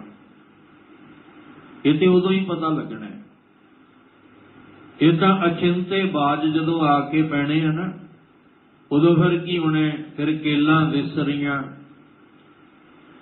ਜੋ ਮਨ ਚੇਤਨਾ ਚੇਤੇ ਸਨ ਸੋ ਗਾਲੀ, ਔਰ ਰੱਬ ਕੀਆਂ ਜਿਦਨ ਅਚਿੰਤਾ ਬਾਜ ਆ ਕੇ ਪੈ ਜਾਣਾ, ਪਤਾ ਉਸ ਦਿਨ ਲੱਗਣਾ ਵੀ ਸਮਾਂ ਮੁੱਕ ਗਿਆ। ਇਸ ਲਈ ਹਰ ਦਿਨ ਸਾਡੇ ਵਾਸਤੇ ਉਸ ਮਾਲਕ ਨਾਲ ਜੁੜਨਾ ਬਹੁਤ ਜ਼ਰੂਰੀ ਹੈ, ਕਿਉਂਕਿ ਅਗਲੇ ਦਿਨ ਦੀ ਖਬਰ ਨਹੀਂ ਕਿ ਮਿਲਣਾ ਹੈ ਕਿ ਨਹੀਂ। ਹਰ ਪਲ ਸਾਡੇ ਵਾਸਤੇ ਜ਼ਰੂਰੀ ਹੈ, ਹਰ ਸਾਹ ਉਸ ਮਾਲਕ ਦੇ ਰੰਗ ਵਿੱਚ ਰੰਗਣ ਲਈ ਜ਼ਰੂਰੀ ਹੈ, ਕਿਉਂਕਿ ਪਤਾ ਨਹੀਂ ਅੱਗੇ ਸਾਹ ਆਉਣਾ ਹੈ ਕਿ ਨਹੀਂ। ਇਸ ਲਈ ਕਈ ਉਸ ਮਾਲਕ ਜੀ ਨੂੰ ਗਾ ਰਹੇ ਨੇ ਕਿ ਵਾਹਿਗੁਰੂ ਜੀ ਤੁਸੀਂ ਸਾਜਣ ਵਾਲੇ ਵੀ ਹੋ ਤੇ ਤਨ ਨੂੰ ਖੇ ਕਰਨ ਵਾਲੇ ਵੀ ਹੋ। ਇਸ ਤੋਂ ਇਲਾਵਾ ਜੋ ਅੰਦਰ ਜੀ ਭੇਜੇ ਨੇ ਉਹ ਜੀ ਜਿਹੜੇ ਗਾਵੇ ਕੋ ਜੀ ਲੈ ਫਿਰ ਦੇ, ਤੇ ਜਿਹੜੇ ਹਜੇ ਉਸ ਦੇ ਕਾਬਲ ਨਹੀਂ ਹੁੰਦੇ, ਜਿਵੇਂ ਖਰੇ ਖਜ਼ਾਨੇ ਪਾਈਐ ਖੋਟੇ ਸਟੀਐ ਬਾਹਰ ਬਾਰ ਫਿਰ ਦੇ। ਜਿਹੜੇ ਤਾਂ ਖਰੇ ਸੀ ਉਹਨੇ ਖਜ਼ਾਨੇ 'ਚ ਰਲਾ ਲਏ, ਤੇ ਜਿਹੜੇ ਜੀ ਹੁਣ ਰਲਾਉਣੇ ਕੌਣ ਨੇ? ਅੰਦਰ ਜਿਹੜੀ ਜਿੰਦ ਰੂਪ ਵਿੱਚ ਜੀਵ ਆਤਮਾ ਹੈ, ਉਸ ਜੀਵ ਆਤਮਾ ਨੂੰ ਆਪਣੇ ਖਜ਼ਾਨੇ 'ਚ ਰਲਾਉਣਾ ਹੈ। ਆ ਸਰੀਰ ਕਰਕੇ ਨਹੀਂ ਆਪਾਂ ਰਲਣਾ। ਇਹ ਤੇ ਖੇ ਹੋ ਗਿਆ, ਇਹ ਤੇ ਮਿੱਟੀ ਹੋ ਗਿਆ। ਅੰਦਰੋਂ ਖਰਾ ਹੋਣਾ ਸਾਡੀ ਜੀਵ ਨੇ, ਉਸ ਜੀਵ ਰੂਪੀ ਜੀਵ ਆਤਮਾ ਨੇ, ਤੇ ਕਹਿੰਦੇ ਉਹ ਲੈ ਕੇ ਆਪਣੇ ਖਜ਼ਾਨੇ ਵਿੱਚ ਰਲਾ ਲੈਂਦਾ, ਜਿਹਨੂੰ ਕਹਿੰਦੇ ਜੋਤੀ ਜੋਤ ਰਲੀ ਸੰਪੂਰਨ ਥੀ ਆਰਾਮ। ਪਰ ਜਿਹੜੇ ਉਸ ਰੱਬੀ ਜੋਤ ਵਿੱਚ ਨਹੀਂ ਰਲ ਸਕੇ, ਫਿਰ ਉਹਨਾਂ ਨੂੰ ਇੱਕ ਮੌਕਾ ਦੇ ਦਿੰਦਾ ਹੈ, ਫਿਰ ਉਹਨਾਂ ਨੂੰ ਇੱਕ ਵਾਰੀ ਦੇ ਦਿੰਦਾ ਵੀ ਮੈਂ ਤੁਹਾਨੂੰ ਦੁਬਾਰਾ ਸਾਜ ਕੇ ਫਿਰ ਦੁਬਾਰਾ ਤੁਹਾਡੇ ਤਨ ਨੂੰ ਖੇ ਕਰਨਾ। ਪਰ ਸਾਜਣ ਵਿੱਚ ਤੇ ਖੇ ਹੋਣ ਦੇ ਵਿੱਚ ਜਿਹੜਾ ਸਮਾਂ ਮਿਲਿਆ ਉਹਨੂੰ ਸੰਭਲ ਕੇ ਸੰਭਾਲ ਕੇ ਆਪਣੀ ਜ਼ਿੰਦਗੀ ਨੂੰ ਸਵਾਰਿਓ, ਜੇ ਤੁਸੀਂ ਖਜ਼ਾਨੇ ਵਿੱਚ ਰਲਣਾ ਚਾਹੁੰਦੇ ਹੋ। ਇਸ ਲਈ ਮਹਾਰਾਜ ਜਿਹਨੂੰ ਸਮਝ ਆਈ ਉਹਨੇ ਇਸ ਢੰਗ ਦੇ ਨਾਲ ਫਿਰ ਮਾਲਕ ਦੇ ਗੁਣ ਗਾਏ ਹਨ। ਗਾਵੇ ਕੋ ਜਾਪੈ ਦਿਸੈ ਦੂਰ, ਗਾਵੇ ਕੋ ਵੇਖੈ ਹਾਜ਼ਰਾ ਹਦੂਰ। ਕਈ ਉਸ ਮਾਲਕ ਨੂੰ ਗਾ ਰਹੇ ਨੇ, ਉਹਨਾਂ ਨੂੰ ਇਹ ਮਹਿਸੂਸ ਹੁੰਦਾ ਹੈ, ਜਾਪਦਾ ਹੈ ਕਿ ਉਹ ਬਹੁਤ ਦੂਰ ਹੈ, ਬੜਾ ਦੂਰ ਹੈ। ਉਹ 7ਵੇਂ ਆਕਾਸ਼ ਤੇ ਹੈ, 7ਵੇਂ ਆਸਮਾਨ ਤੇ ਹੈ, ਪਹਿਲੇ ਵੀ ਨਹੀਂ 7ਵੇਂ ਆਕਾਸ਼ ਤੇ ਹੈ ਉਹ ਖੁਦਾ ਵਸਦਾ। ਉਹਨਾਂ ਨੂੰ ਦੂਰ ਜਾਪਦਾ ਹੈ। ਜਿਹਨੂੰ ਦੂਰ ਜਾਪਦਾ ਨਾ ਉਹਦੇ ਮੁਖ ਤੋਂ ਹਮੇਸ਼ਾ ਇਹ ਨਿਕਲੇਗਾ ਵੀ ਉਹ ਰੱਬ ਦੇਖ ਰਿਹਾ ਹੈ, ਉਹਦਾ ਮਤਲਬ ਦੂਰ ਹੈ। ਤੇ ਜਿਹਨੂੰ ਸਮਝ ਆ ਗਈ ਹੈ ਤੇ ਉਹ ਕਹਿੰਦਾ ਵੀ ਉਹ ਚਾਰੇ ਪਾਸੇ ਜੈ ਜੈ ਵੇਖੋ ਕਹਿ ਹਜੂਰ ਦੂਰ ਕਤੋਂ ਨਾ ਜਾਈ। ਮੈਂ ਤੇ ਜਿੱਧਰ ਵੀ ਤੱਕਦਾ ਮੈਨੂੰ ਉਹੀ ਦਿਸਦਾ, ਮੈਨੂੰ ਦੂਰ ਜਾਣ ਦੀ ਲੋੜ ਹੀ ਨਹੀਂ। ਉਹ ਹਾਜ਼ਰ ਹਜ਼ੂਰ ਹੈ, ਜਹਰਾ ਜਹੂਰ ਹੈ, ਉਹ ਹਰ ਥਾਂ ਤੇ ਹਾਜ਼ਰ ਨਾਜ਼ਰ ਹੈ। ਹੁਣ ਜਿਹਨੂੰ ਦੂਰ ਕਰਕੇ ਜਪਿਆ ਗਾਇਆ ਉਹਨੇ ਵੀ ਹੈ, पर जिन्हों हाजरा हजूर हर थां ते हाजर नाजर दिसिया गाया उन्हें भी है। पर ਉਹਦੇ ਗਾਉਣ ਦਾ ਤਰੀਕਾ ਹੋਰ ਹੈ। ਜਿਹਨੂੰ ਹਰ ਵੇਲੇ ਨੇੜੇ ਹੋ ਕੇ ਮਹਿਸੂਸ ਹੁੰਦਾ ਹੈ ਉਹਦੇ ਗਾਉਣ ਦਾ ਤਰੀਕਾ ਹੋਰ ਹੈ। ਕਬੀਰ ਜੀ ਨੂੰ ਨੇੜੇ ਹੋ ਕੇ ਦਿਸਦਾ ਹੈ ਤੇ ਜਿਹੜੇ ਉੱਚੀ ਉੱਚੀ ਬਾਂਗ ਦੇਣ ਵਾਲੇ ਨੇ ਉਹਨਾਂ ਨੂੰ ਦੂਰ ਦਿਸਦਾ ਹੈ। ਅਸੀਂ ਉੱਚੀ ਉੱਚੀ ਆਵਾਜ਼ਾਂ ਦੇ ਕੇ ਨਹੀਂ ਸੀ ਉਹਨੂੰ ਬੁਲਾਉਣਾ, ਕਿਉਂਕਿ ਉਹ ਸਾਡੇ ਅੰਦਰ ਹੀ ਬੈਠਾ ਹੈ। ਉਹਨੂੰ ਆਪਣੇ ਅੰਦਰ ਹੀ ਆਵਾਜ਼ ਦੇ ਕੇ ਉਹਨੂੰ ਬੁਲਾਉਣਾ ਹੈ। ਜੇ ਅਸੀਂ ਉੱਚੀ ਉੱਚੀ ਆਵਾਜ਼ਾਂ ਮਾਰ ਰਹੇ ਹਾਂ, ਉੱਚੀ ਉੱਚੀ ਚੀਕ ਰਹੇ ਹਾਂ, ਪੁਕਾਰ ਰਹੇ ਹਾਂ, ਤੇ ਕੀ ਉਹ ਜਿਹਨੂੰ ਨੇੜੇ ਦਿਸਦਾ ਹੈ ਉਹਨੇ ਕਿਹਾ ਉਹ ਬਹਿਰਾ ਥੋੜੀ ਹੈ, ਏਡੀ ਉੱਚੀ ਉੱਚੀ ਚੀਕਾਂ ਮਾਰਦਾ ਹੈ, ਏਡੀ ਉੱਚੀ ਉੱਚੀ ਕੂਕਦਾ ਹੈ, ਉਹ ਬਹਿਰਾ ਥੋੜੀ ਹੈ। ਇਹ ਕੌਣ ਕਹੇਗਾ? ਜਿਹਨੂੰ ਉਹ ਨੇੜੇ ਹੋ ਕੇ ਦਿਸਦਾ ਹੈ। ਕਬੀਰ ਮੁੱਲਾ ਮਨਾ ਰਹੇ ਕਿਆ ਚੜੈ ਸਾਈਂ ਨਾ, ਬਹਿਰਾ ਹੋਏ ਜਾਂ ਕਾਰਨ ਤੂੰ ਬਾਂਗ ਦੇ ਦਿਲ ਹੀ ਭੀਤਰ। ਇੱਕ ਨੂੰ ਦਿਲ ਦੇ ਭੀਤਰ ਨਜ਼ਰ ਆ ਗਿਆ, ਇੱਕ ਨੂੰ ਜਿਹੜਾ ਸਤਵੇਂ ਆਕਾਸ਼ ਤੇ ਮਹਿਸੂਸ ਹੁੰਦਾ ਹੈ ਵੀ ਖੁਦਾ ਇੰਨੀ ਦੂਰ ਵਸਦਾ ਹੈ, ਉਹਨੂੰ ਆਵਾਜ਼ ਉੱਚੀ ਦੇਣੀ ਪੈਣੀ ਹੈ। ਇਹ ਤਾਂ ਸੁਭਾਵਿਕ ਹੈ। ਜਿਹੜਾ ਬੰਦਾ ਤੁਹਾਡੇ ਕੋਲ ਖਲੋਤਾ ਹੈ ਉਹਨੂੰ ਉੱਚੀ ਉੱਚੀ ਬੋਲੋਗੇ, ਕੀ ਕਹੇਗਾ? ਉਹ ਕਹੇਗਾ ਵੀ ਭਰਾਵਾ ਹੋਲੀ ਬੋਲ, ਮੈਂ ਬਹਿਰਾ ਨਹੀਂ ਹਾਂ, ਮੈਨੂੰ ਸੁਣਦਾ ਹੈ। ਜਿਹਨੂੰ ਇਹ ਗੱਲ ਸਮਝ ਆਈ, ਗਾਵੇ ਕੋ ਜਾਪੈ ਦਿਸੈ ਦੂਰ, ਜਿਹਨੂੰ ਇਹ ਜਾਪਦਾ, ਜਿਹਨੂੰ ਦੂਰ ਦਿਸਦਾ, ਦੂਰ ਕਰਕੇ ਦਿਸਦਾ ਵੀ ਉਹ ਦੂਰ ਹੈ। ਇਸ ਲਈ ਕਈ ਇਸ ਤਰ੍ਹਾਂ ਗਾ ਰਹੇ ਨੇ, ਗਾਵੇ ਕੋ ਕਈ ਇਸ ਤਰ੍ਹਾਂ ਗਾ ਰਹੇ ਨੇ, ਵੇਖੈ ਹਾਜ਼ਰਾ ਹਦੂਰ, ਉਹ ਹਰ ਵੇਲੇ ਹਾਜ਼ਰ ਹੈ, ਨੇੜੇ ਤੋਂ ਵੀ ਨੇੜੇ ਹੈ। ਪ੍ਰਭ ਨੇਰ ਹੂੰ ਤੇ ਨੇੜਿਆ, ਉਹ ਨੇੜੇ ਤੋਂ ਵੀ ਨੇ। ਜਿੰਨੀ ਸਾਡੀ ਸੋਚ ਉਹਨੂੰ ਨੇੜੇ ਲਿਆਵੇ ਨਾ, ਉਹਦੇ ਨਾਲੋਂ ਵੀ ਕਈ ਗੁਣਾ ਉਹ ਨੇੜੇ ਹੈ ਪਰਮੇਸ਼ਵਰ। ਇਸ ਲਈ ਕਈ ਇਸ ਤਰੀਕੇ ਨਾਲ ਗਾ ਰਹੇ ਨੇ ਜਿਵੇਂ ਉਹਨਾਂ ਨੂੰ ਜਾਪਦਾ ਹੈ, ਕਈ ਇਸ ਤਰੀਕੇ ਦੇ ਨਾਲ ਗਾ ਰਹੇ ਨੇ ਕਿ ਉਹ ਹਰ ਥਾਂ ਤੇ ਹਾਜ਼ਰ ਹੈ, ਉਹ ਹਰ ਥਾਂ ਤੇ ਮੌਜੂਦ ਹੈ। ਕੋਈ ਐਸੀ ਥਾਂ ਨਹੀਂ ਜਿੱਥੇ ਉਹ ਮੌਜੂਦ ਨਹੀਂ। ਜੈ ਜੈ ਦੇਖੋ ਤੈ ਹਜ਼ੂਰ ਦੂਰ ਕਤੋ ਨਾ ਜਾਈ, ਰੱਬ ਰਹਿਆ ਸਰਬੱਤਰ ਮੈਂ ਮਨ ਸਦਾ ਧਿਆਈ। ਉਹ ਸਦਾ ਅੰਗ ਸੰਗੇ ਹੈ, ਉਹ ਦੂਰ ਨਹੀਂ। ਕਈ ਇਸ ਤਰੀਕੇ ਦੇ ਨਾਲ, ਭਾਵ ਜਿਹਨੂੰ ਜਿੰਨੀ ਸਮਝ ਆਈ ਉਹ ਉਸ ਤਰੀਕੇ ਨਾਲ ਗਾ ਰਿਹਾ ਹੈ। ਕਥਨਾ ਕਥੀ ਨਾ ਆਵੇ ਟੋਟ, ਕਥ ਕਥ ਕਥੀ ਕੋਟੀ ਕੋਟ ਕੋਟ। ਇੰਨੀਆਂ ਗੱਲਾਂ ਕਰਨ ਤੋਂ ਬਾਅਦ ਗੁਰੂ ਨਾਨਕ ਸਾਹਿਬ ਜੀ ਆਖਦੇ ਨੇ ਕਿ ਭਾਵੇਂ ਉਹਦੀ ਕੋਈ ਗੁਣਾਂ ਦੀ ਵਡਿਆਈ ਕਰਨ ਵਾਲਾ ਹੋਵੇ, ਭਾਵੇਂ ਕੋਈ ਉਹਦੀ ਵਿਚਾਰ ਕਰਨ ਵਾਲਾ ਹੋਵੇ, ਭਾਵੇਂ ਕੋਈ ਉਹਨੂੰ ਇਹ ਸਮਝ ਆ ਜਾਏ ਕਿ ਉਹ ਸਾਜ ਕੇ ਖੇਹ ਕਰਨ ਵਾਲਾ ਹੈ, ਭਾਵੇਂ ਉਹਨੂੰ ਕਿਸੇ ਨੂੰ ਉਹਦੀ ਪਾਵਰ, ਉਹਦੇ ਤਾਣ ਦਾ ਪਤਾ ਲੱਗੇ ਉਹ ਗਾ ਰਿਹਾ ਹੈ, ਭਾਵੇਂ ਕੋਈ ਦੂਰ ਕਰਕੇ ਉਹਨੂੰ ਮਹਿਸੂਸ ਕਰਕੇ ਗਾ ਰਿਹਾ, ਕੋਈ ਉਹਨੂੰ ਨੇੜੇ ਮਹਿਸੂਸ ਕਰਕੇ। ਜਿੰਨੇ ਵੀ ਇਹ ਟੋਟਲੀ ਗਾਣ ਵਾਲੇ ਨੇ, ਸਾਹਿਬ ਜੀ ਕਹਿੰਦੇ ਕਥਨਾ ਕਥੀਨ ਆਵੇ ਟੋਟ। ਇਹਨਾਂ ਸਾਰਿਆਂ ਦੇ ਕਥਨ ਕਰਨ ਦੇ ਨਾਲ, ਗਾਉਣ ਦੇ ਨਾਲ, ਬਿਆਨ ਕਰਨ ਦੇ ਨਾਲ ਜੋ ਮਾਲਕ ਦੇ ਵਿੱਚ ਬਖਸ਼ਿਸ਼ਾਂ ਨੇ, ਉਹਦੀਆਂ ਬਖਸ਼ਿਸ਼ਾਂ ਦੇ ਵਿੱਚ ਟੋਟ ਨਹੀਂ ਆਉਂਦੀ, ਉਹਦੇ ਖਜ਼ਾਨੇ ਖਾਲੀ ਨਹੀਂ ਹੁੰਦੇ, ਨਾ ਹੀ ਉਹਦਾ ਅੰਤ ਪਾਇਆ ਜਾ ਸਕਦਾ ਹੈ। ਇੱਕ ਜਿਹਨੂੰ ਆਪਾਂ ਕਹਿੰਦੇ ਹਾਂ ਬੰਦਾ ਬੜਾ ਮਹਾਨ ਹੈ, ਬੜਾ ਮਹਾਨ ਹੈ, ਕਿੰਨੇ ਦਿਨ ਉਹਦੇ ਗੁਣ ਗਾ ਲੋਗੇ? ਅਸੀਂ ਉਹਦੇ 2 4 10 20 ਦਿਨ ਗੁਣ ਗਾਵਾਂਗੇ, ਮੁੜ ਕੇ ਕਵਾਂਗੇ ਵੀ ਬਸ ਖਤਮ, ਇਹਦੇ ਜੀਵਨ ਦੀ ਵਿਚਾਰ ਜਿਹੜੀ ਆ ਉਹ ਮੁੱਕ ਗਈ, ਹੁਣ ਇਸ ਤੋਂ ਅੱਗੇ ਕੀ ਗਾਈਏ? ਪਰ ਉਸ ਮਾਲਕ ਨੂੰ ਜਿਸ ਮਰਜ਼ੀ ਢੰਗ ਤਰੀਕੇ ਦੇ ਨਾਲ ਗਾਓ, ਗਾਉਣ ਦੇ ਨਾਲ ਕਦੇ ਵੀ ਉਹਦੀਆਂ ਵਡਿਆਈਆਂ ਮੁੱਕਦੀਆਂ ਨਹੀਂ। ਕਈ ਵਾਰ ਆਪਾਂ ਇਹ ਪੰਕਤੀ ਸਾਂਝੀ ਕੀਤੀ ਹੈ, ਔਰ ਜਦੋਂ ਜਦੋਂ ਵੀ ਵਿਚਾਰ ਇਸ ਤਰ੍ਹਾਂ ਦੀ ਆਏਗੀ ਉਹ ਆਪਾਂ ਰਿਪੀਟ ਕਰਦੇ ਰਹਿਣਾ। ਤੇਰੇ ਕਵਨ ਕਵਨ ਗੁਣ ਕਹਿ ਕਹਿ ਗਾਵਾਂ, ਤੂੰ ਸਾਹਿਬ ਗੁਣੀ ਨਿਧਾਨਾ ਤੁਮਰੀ ਮਹਿਮਾ, ਵਰਨ ਨਾ ਸਾਕੋ ਤੂੰ ਠਾਕੁਰ ਊਚ ਭਗਵਾਨ। ਕਿਹੜੇ ਕਿਹੜੇ ਕਿਹੜੇ ਕਿਹੜੇ ਗੁਣ ਤੇਰੇ ਗਾਈਏ, ਇਸ ਹਰ ਪ੍ਰਕਾਰ ਤੋਂ ਵੀ ਤੇਰੇ ਗੁਣ ਗਾਈਏ ਨਾ ਤਾਂ ਕਥਨਾ ਕਥੀ ਨਾ ਆਵੇ ਟੋਟ ਕਥਨ ਕਰਨ ਦੇ ਨਾਲ ਵੀ ਵੱਖ ਵੱਖ ਰੂਪ ਵਿੱਚ ਤੇਰੇ ਗੁਣ ਗਾਉਣ ਨਾਲ ਵੀ ਤੇਰੇ ਗੁਣਾਂ ਦਾ ਅੰਤ ਨਹੀਂ ਪੈ ਸਕਦਾ।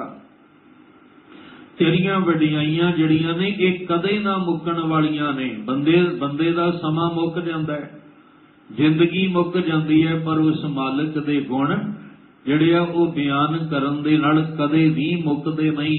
ਸਾਹਿਬ ਜੀ ਕਹਿੰਦੇ ਕਥ ਕਥ ਕਥੀ ਕੋਟੀ ਕੋਟ ਕੋਟ ਭਾਵੇਂ ਤੂੰ ਕਰੋੜਾਂ ਕਰੋੜਾਂ ਕਰੋੜਾਂ ਵਾਰ ਉਸ ਮਾਲਕ ਦੇ ਗੁਣ ਜਿਹੜੇ ਆ ਤੂੰ ਮੁੜ ਮੁੜ ਕੇ ਗਾਈ ਜਾ, ਬਾਰ ਬਾਰ ਕਥਨ ਕਰੀ ਜਾ, ਬਾਰ ਬਾਰ ਕਰੀ ਜਾ।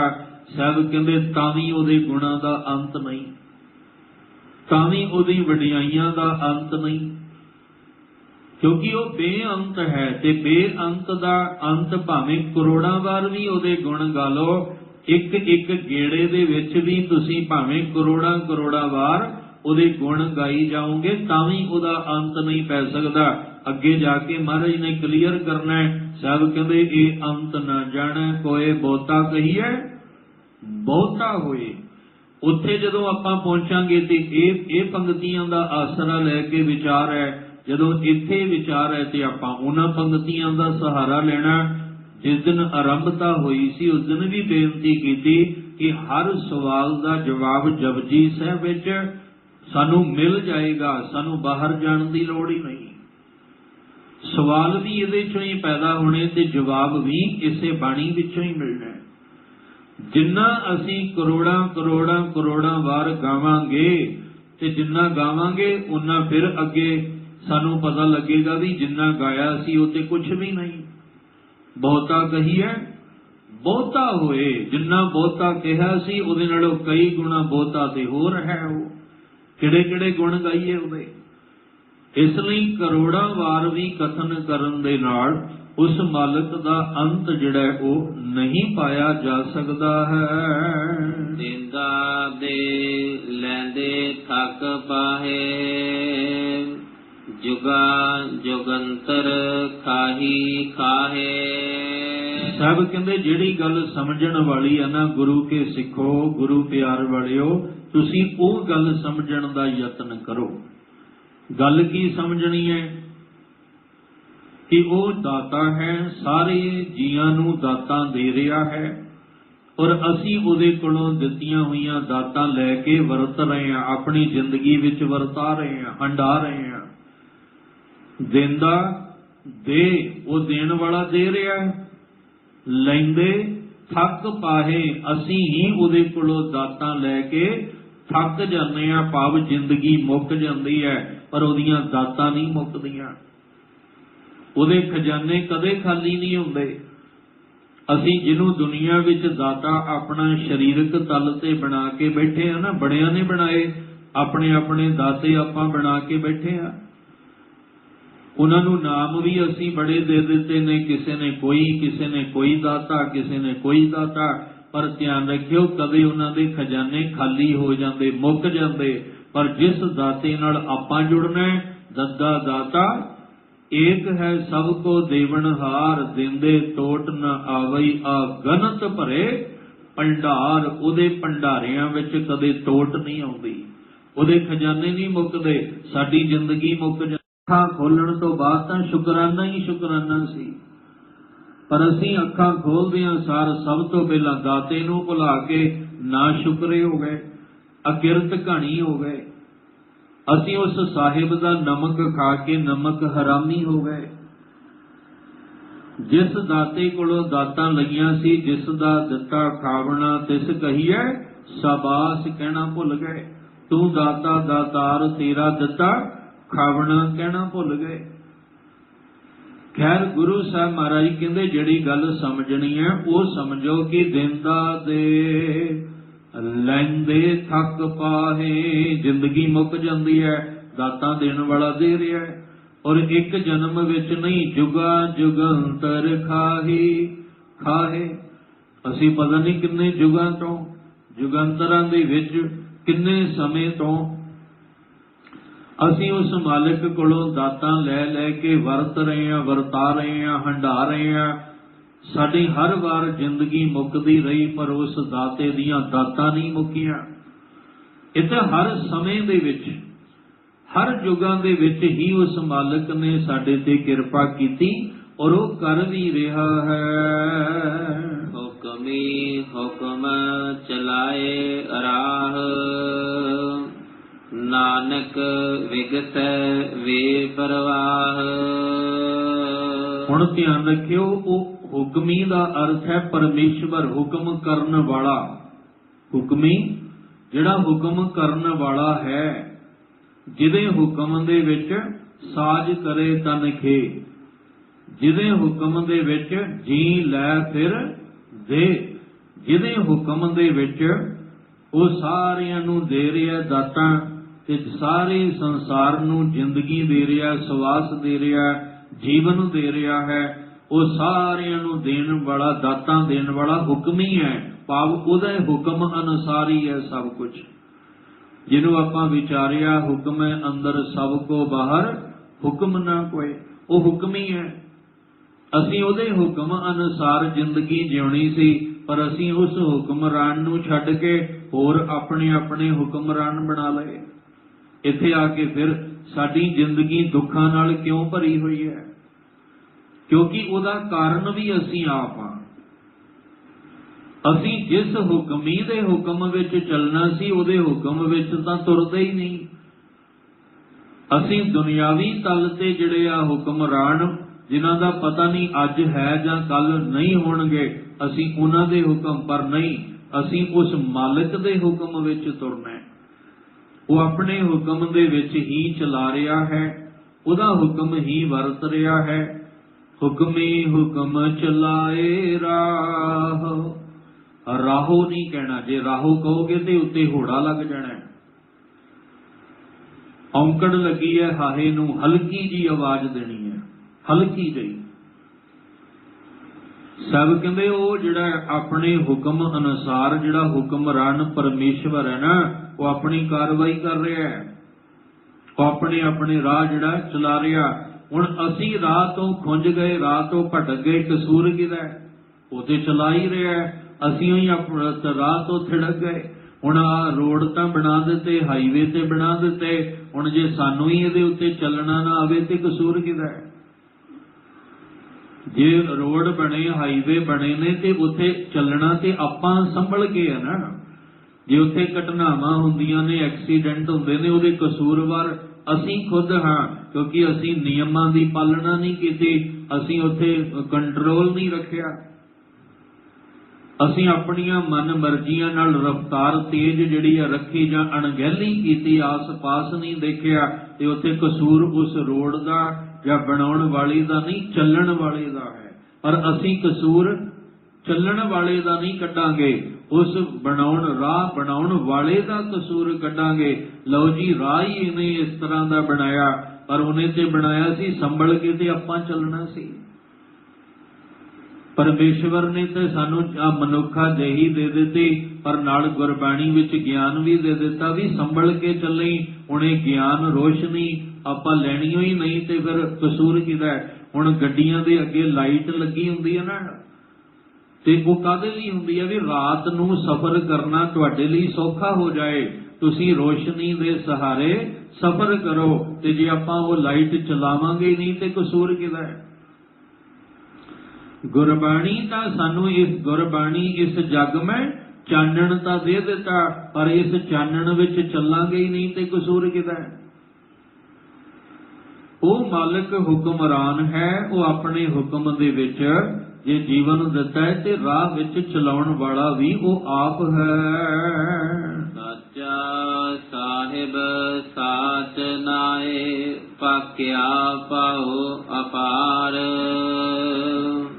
ਆਖਹਿ ਮੰਗਹਿ ਦੇ ਦੇ, ਦਾਤ ਕਰੇ ਦਾਤਾਰ। ਧਿਆਨ ਰੱਖਿਓ, ਹੁਕਮੀ ਹੁਕਮ ਚਲਾਏ ਰਾਹ, ਉਹ ਹੁਕਮੀ ਆਪਣੇ ਹੁਕਮ ਦੇ ਅਨੁਸਾਰ ਚਲਾ ਰਿਹਾ ਹੈ। पर नाल ये भी गल कही है, आपन भाणे जो चलै भाई विछड़ चोटा खाए। जिहड़ा आपन मर्जी नाल राह उत्ते चलेगा ते वो ठोकर खा के चोट खाएगा ते ओदा अपना कसूर है, चलाउण वाले दा नहीं। चलाउण वाला ते चला रहा है, पर जिहड़ा चला रहा उन्होंने परवाह भी कोई नहीं है। भी ध्यान रखियो, नानक विगसै वे परवाह, वो बेपरवाह है, उन्होंने किसी की परवाह नहीं। वो हमेशा विकास दे विच खिड़िया होया है। जिथे किसी की परवाह होएगी चिंता भी उत्थे होएगी, फिक्र भी उत्थे होएगा, मुरझायापन भी उत्थे ही आएगा। पर जिथे बेपरवाह हुंदा उत्थे सदा विकास हुंदा है। भगत क्यों सदा विकास विच रहिंदे आ? नानक भगता सदा विकास, क्योंकि वो परवाह नहीं करते, वो बेपरवाह हुंदे ने।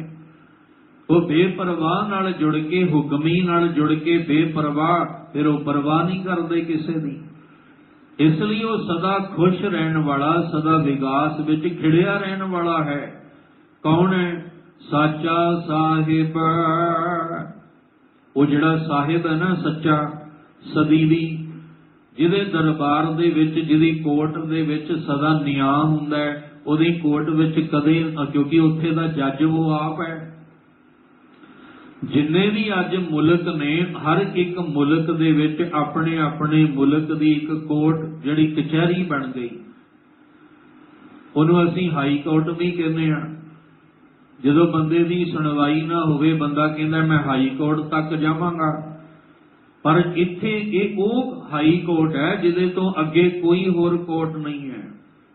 जिहड़ा कहे भी मैनूं रब दे घरों इंसाफ नहीं मिलिया ते मैं होर किसे दे घर जाके इंसाफ लवांगा, ते होर किसे दे घर तां जाइए जे इत्थे इंसाफ ना मिले। वो सच्चा है, साहिब जिहड़ा वो सच्चा है, और उहदा जिहड़ा नाम भी सच्चा ते उहदा न्याय भी सच्चा है, उहदा दरबार भी सच्चा है। वड्डा तेरा दरबार सच्चा तुद तखत, सिरशाह पातशाह निहचल चौर छत। ਉਹਦਾ ਜਿਹੜਾ दरबार ਜਿਹਨੂੰ ਆਪਾਂ ਕੋਰਟ ਕਹਿ ਸਕਦੇ ਹਾਂ, ਜਿਹਦੇ ਵਿੱਚ ਉਹ ਆਪ ਜੱਜ ਬਣ ਕੇ ਬੈਠਾ ਹੈ, ਜਿਹਨੇ ਆਪ ਫੈਸਲਾ ਕਰਨਾ ਹੈ, ਨਿਆਂ ਆਪ ਕਰਨਾ ਹੈ, ਜਿਹਨੂੰ ਕਿਸੇ ਦੇ ਵਕੀਲ ਤੇ ਦਲੀਲ ਦੀ ਲੋੜ ਨਹੀਂ ਹੈ, ਕਿਉਂਕਿ ਉਹਦੇ ਕੋਲੋਂ ਛੁਪਿਆ ਹੀ ਕੁਝ ਨਹੀਂ ਹੋਇਆ।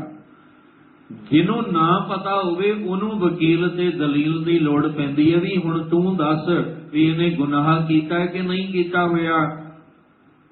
पर परमेश्वर ने जिहड़ा न्याय करना है ना, वो आप करना है। उन्हें ये कारज किसी नूं नहीं देना, उन्हें आप धर्मराज बन के न्याय करना, क्योंकि उहदे कोलों छुपदा ही कुछ नहीं, लुकाया ही कुछ नहीं जा सकता। लोक करत बेकार विखड़े प्रभ नेर हूं ते नेरिया। आपां लुक के छुप के जिन्ने मर्जी काम कर लईए ते खुश हो के कहिए भी मेरे तो सिवा पता ही किसी नूं नहीं, पर नहीं। महाराज कहते जदों लेखा होना ना, उन्हें तेरा चिट्ठा सामने रखिया, तू मुकर भी नहीं सकता भी आह काम मैं नहीं किया। दुनिया की कोर्ट विच तां मुकर जांदे आ, दुनिया की कोर्ट दे विच ते गवाह भी झूठे पेश कर देंगे, उत्थे ते गवाह की भी लोड़ नहीं पैनी। उत्थे तां झूठी जिहड़ी आ गल चलनी नहीं। साडे बोलण तो पहला साडा चिट्ठा पहला रखिया होना है, ते फिर असीं किवें उत्थे ताईं आखिया सी कि जे तू अपने आप नूं बहुता चतुर सियाणा समझदा ना, फिर माड़े काम छड़ दे, क्योंकि जिस दिन लेखा होना है उस दिन शर्मिंदा होना पएगा। फरीदा जे तू अकल लतीफ काले लिख न लेख, आप नड़े गिरीवान में सिर नीवा कर देख। बहुत सानू बरीकी नाल समझाया गया, कहंदे मत शर्मिंदा थी वही साईं दे दरबार। उहदे दरबार च शर्मिंदा ना होना पवे, इसलिए तू कर्म चंगे कर, क्योंकि उत्थे न्याय होना, अन्याय नहीं होना। उहदा दर सच्चा है, उहदे घर विच न्याय है। भाखिया भाओ अपार, उहदी जिहड़ी भाखिया बोली है वो भाओ भावना प्यार वाली प्रेम वाली है। साडियां वख-वख भाषावां बोलियां हो सकदियां ने, पर जिहड़ी उहनूं बोली चंगी लगदी है वो है भाव वाली, प्रेम वाली, भावना वाली। असीं नफरत वाली बोली विच ਹੰਕਾਰ ਦੀ ਬੋਲੀ ਵਿੱਚ ਜੇ ਮਾਲਕ ਨੂੰ ਬੁਲਾਵਾਂਗੇ ਉਹਨੂੰ ਸੁਣਨੀ ਨਹੀਂ। ਹਰ ਜੂ ਹੰਕਾਰ ਨਾ ਭਾਵਈ ਬੇਦ ਕੂਕ ਸੁਣਾਵੇ। ਅਸੀਂ ਕੂਕ ਕੂਕ ਕੇ ਸੁਣਾਈਏ ਉਹਨੂੰ ਨਹੀਂ ਸੁਣਨਾ, ਕਿਉਂਕਿ ਉਹਦੀ ਬੋਲੀ ਹੈ ਪ੍ਰੇਮ ਵਾਲੀ। ਪ੍ਰੇਮ ਵਿੱਚ ਹੀ ਪਾਇਆ ਜਾ ਸਕਦਾ ਹੈ। ਸੱਚ ਕਹੋ ਸੁਣ ਲਿਓ ਸਭੈ ਜਿਨ ਪ੍ਰੇਮ ਕੀਓ ਤੇ ਨਹੀਂ ਪ੍ਰਭ ਪਾਇਓ। ਇਸ ਲਈ ਉਹਦੀ ਜਿਹੜੀ ਆ ਬੋਲੀ ਹੈ ਉਹ ਬੜੇ ਪਿਆਰ ਵਾਲੀ ਹੈ। ਆਖਹਿ ਮੰਗਹਿ ਦੇਹ ਦੇਹ, ਅਸੀਂ ਆਖ ਰਹੇ ਹਾਂ। ਆਖ ਵੇਖ ਕੇ ਅਸੀਂ ਮੰਗਹਿ ਮੰਗ ਰਹੇ ਹਾਂ। ਦੇਹ ਦੇਹ, ਆ ਦਾਤ ਵੀ ਦੇ, ਆ ਦਾਤ ਵੀ ਦੇ, ਆ ਵੀ ਦੇ। ਦਾਤ ਕਰੇ ਦਾਤਾਰ, ਤੇ ਦਾਤਾਰ ਸਾਡੇ ਆਖਣ ਤੇ ਮੰਗਣ ਤੇ ਸਾਨੂੰ ਦਾਤ ਦੇ ਵੀ ਰਿਹਾ ਹੈ। ਸਾਰੀਆਂ ਦਾਤਾਂ ਉਸ ਮਾਲਕ ਨੇ ਹੀ ਦਿੱਤੀਆਂ ਨੇ। ਮੁੱਕਦੀ ਗੱਲ, ਸਾਰੀਆਂ ਦਾਤਾਂ ਉਸ ਮਾਲਕ ਨੇ ਹੀ ਦਿੱਤੀਆਂ ਨੇ। ਤੇ ਜੇ ਸਾਰੀਆਂ ਉਹਨੇ ਹੀ ਦਿੱਤੀਆਂ ਨੇ ਤੇ ਫਿਰ ਸਵਾਲ ਪੈਦਾ ਹੁੰਦਾ ਹੈ ਕਿ ਜਿਹੜੀਆਂ ਅਸੀਂ ਅੱਗੇ ਦਾਤਾਂ ਭਟਾਵਾਂ ਰੱਖ ਰਹੇ ਹਾਂ, ਕੀ ਇਹ ਸਾਡੀਆਂ ਨੇ? ਕਬੀਰ ਸਾਹਿਬ ਕਹਿੰਦੇ ਇਹੀ ਤੇ ਭੁਲੇਖਾ ਕੱਢਣਾ। ਕਬੀਰ ਮੇਰਾ ਮੁਝ ਮੈਂ ਕਿਛ ਨਹੀਂ, ਜੋ ਕਿਛ ਹੈ ਸੋ ਤੇਰਾ, ਤੇਰਾ ਤੁਝ ਕੋ ਸੌਂਪ ਦੇ ਕਿਆ ਲਾਗੇ ਮੇਰਾ। ਤੇਰਾ ਕੋਲੋਂ ਲੈ ਕੇ ਤੇਰੇ ਕੋਲੋਂ ਹੀ ਅਸੀਂ ਤੈਨੂੰ ਹੀ ਦੇ ਰਹੇ ਹਾਂ। ਇੱਕ ਦਿਨ ਆ ਰਹੇ ਹਾਂ ਮੰਗਣ ਵਾਸਤੇ, ਇੱਕ ਦਿਨ ਅਸੀਂ ਮੰਗਣ ਵਾਸਤੇ ਆ ਰਹੇ ਹਾਂ ਵੀ ਦਾਤਾਂ ਦੇ ਦਿਓ।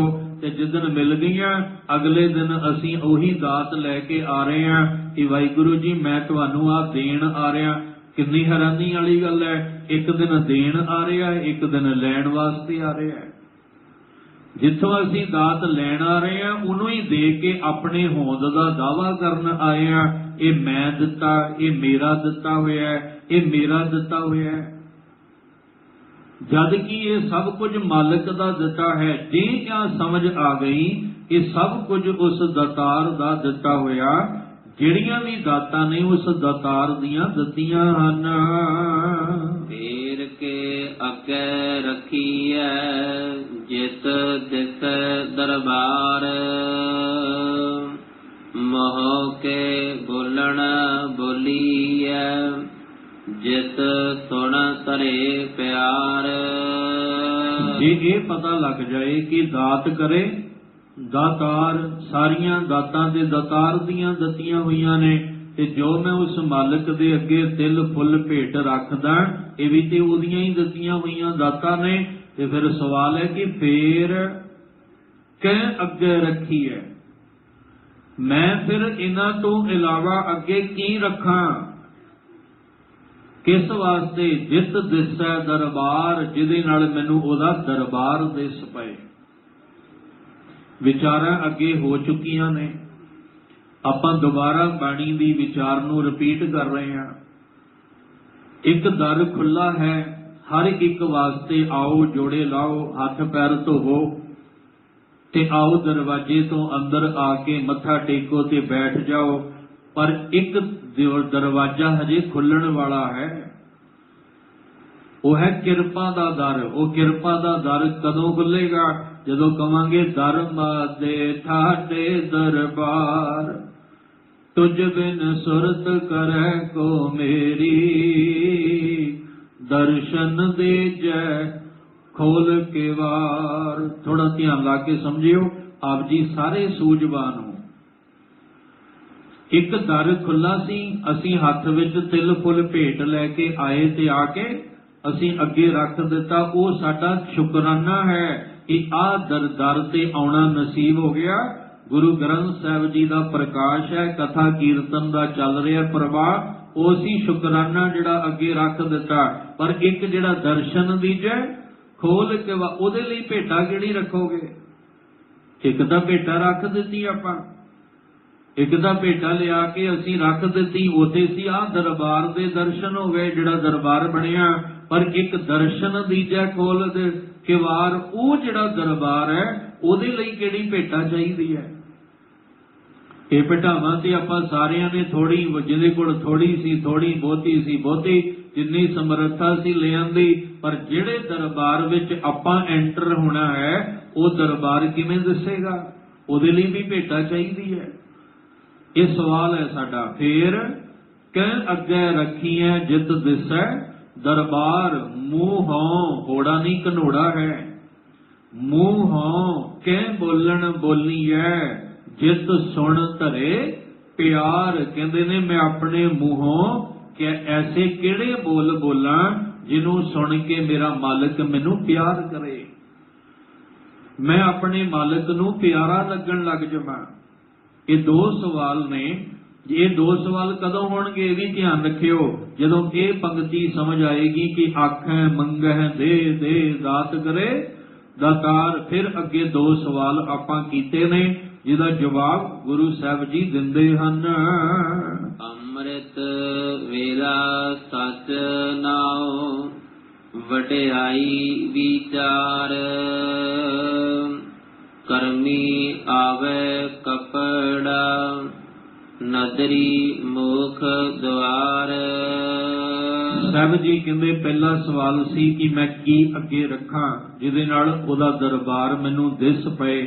ਮਾਨਸਿਕ ਇਹ ਤੇ ਬਾਹਰ ਦੀਆਂ ਅੱਖਾਂ ਨਾਲ ਦਿਸ ਰਿਹਾ ਨਾ, ਇੱਕ ਮਨ ਦੀਆਂ ਅੱਖਾਂ ਨਾਲ ਦੇਖਣਾ, ਉਹ ਕਿਵੇਂ ਦਿਸੇਗਾ?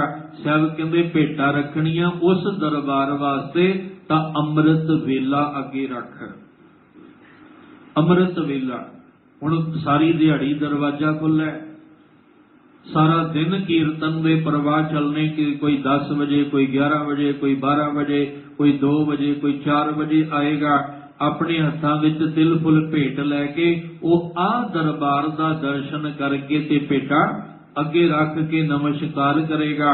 ਪਰ ਜਿਹੜਾ ਅਸਲ ਦਰਬਾਰ ਹੈ ਨਾ, ਉਹਦਾ ਵੱਡਾ ਤੇਰਾ ਦਰਬਾਰ, ਉਹਦੇ ਦੀਦਾਰ ਕਰਨ ਵਾਸਤੇ ਅੰਮ੍ਰਿਤ ਵੇਲੇ ਦੀ ਭੇਟਾ ਚਾਹੀਦੀ ਹੈ।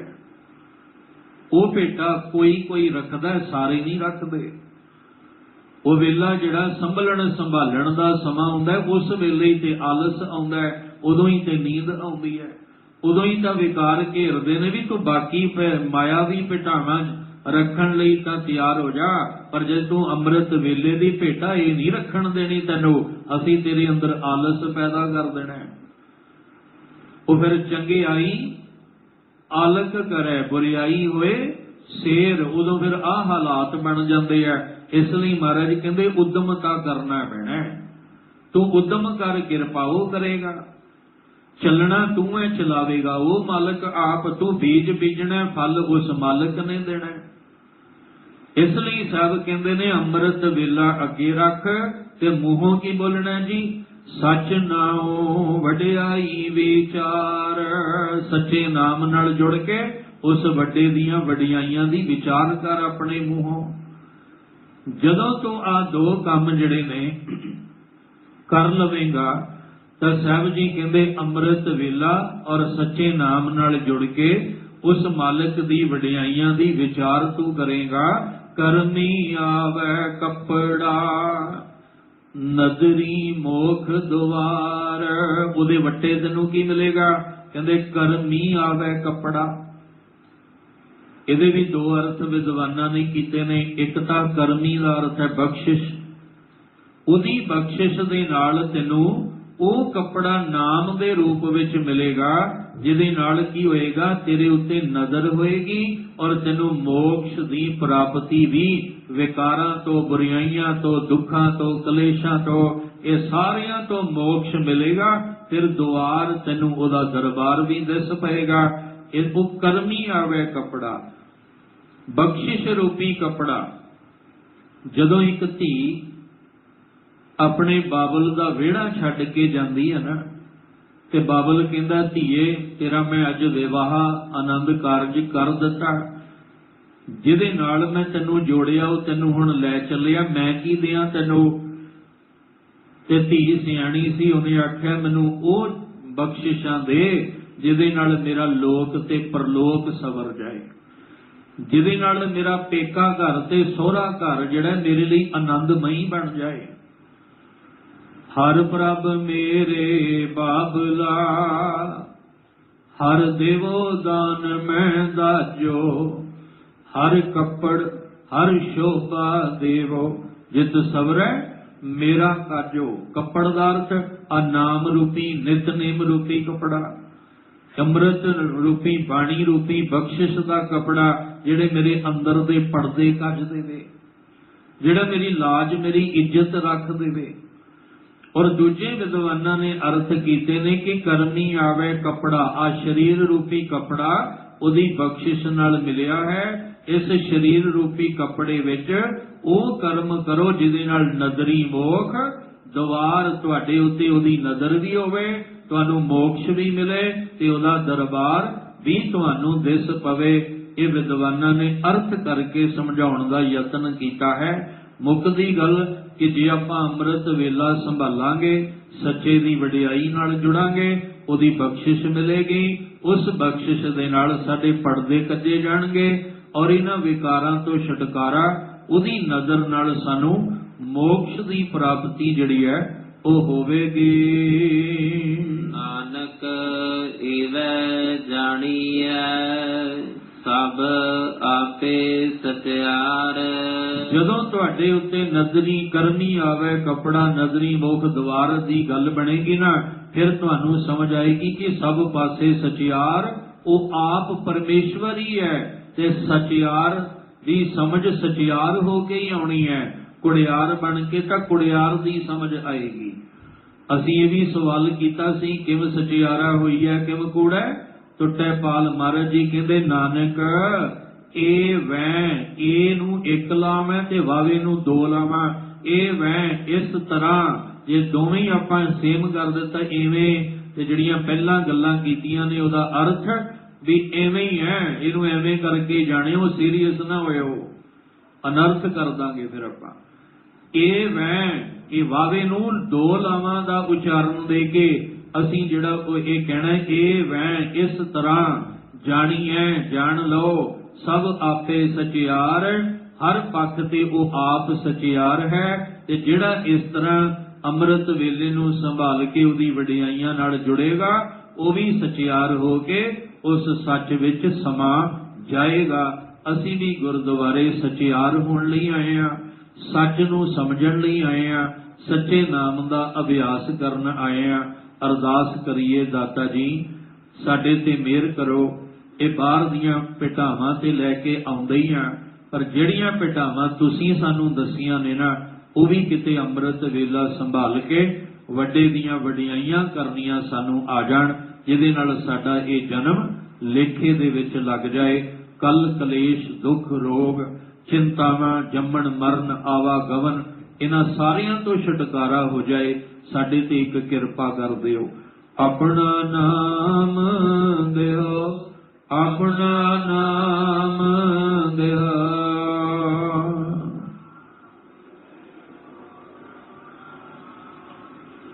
ਵਿਸਰ ਨਾਹੀ ਦਾਤਾਰ, ਵਿਸਰ ਨਾਹੀ ਦਾਤਾਰ।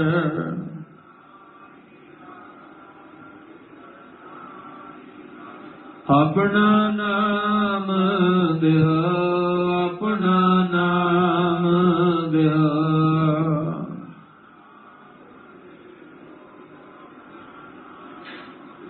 ਗੁਣ ਗਾਵਾਂ ਦਿਨ ਰਾਤ, ਗੁਣ ਗਾਵਾਂ ਦਿਨ ਰਾਤ।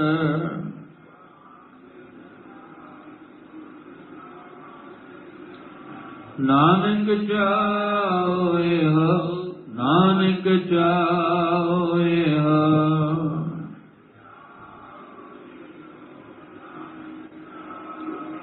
ਆਪਣਾ ਨਾਮ ਦਿਓ, ਆਪਣਾ ਨਾਮ ਦਿਓ।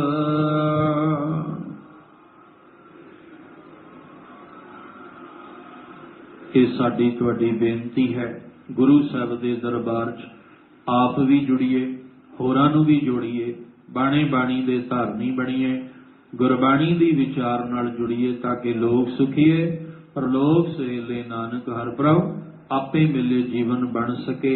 ਅੱਜ ਦੀ ਵਿਚਾਰ ਕਰਦਿਆਂ ਹੋਈਆਂ ਬੇਅੰਤ ਭੁੱਲਾਂ ਦੀ ਖਿਮਾ, ਸਭਨਾਂ ਨੂੰ ਚੜ੍ਹਦੀ ਕਲਾ ਵਾਲਾ ਜੀਵਨ ਗੁਰੂ ਸਾਹਿਬ ਬਖਸ਼ਣ।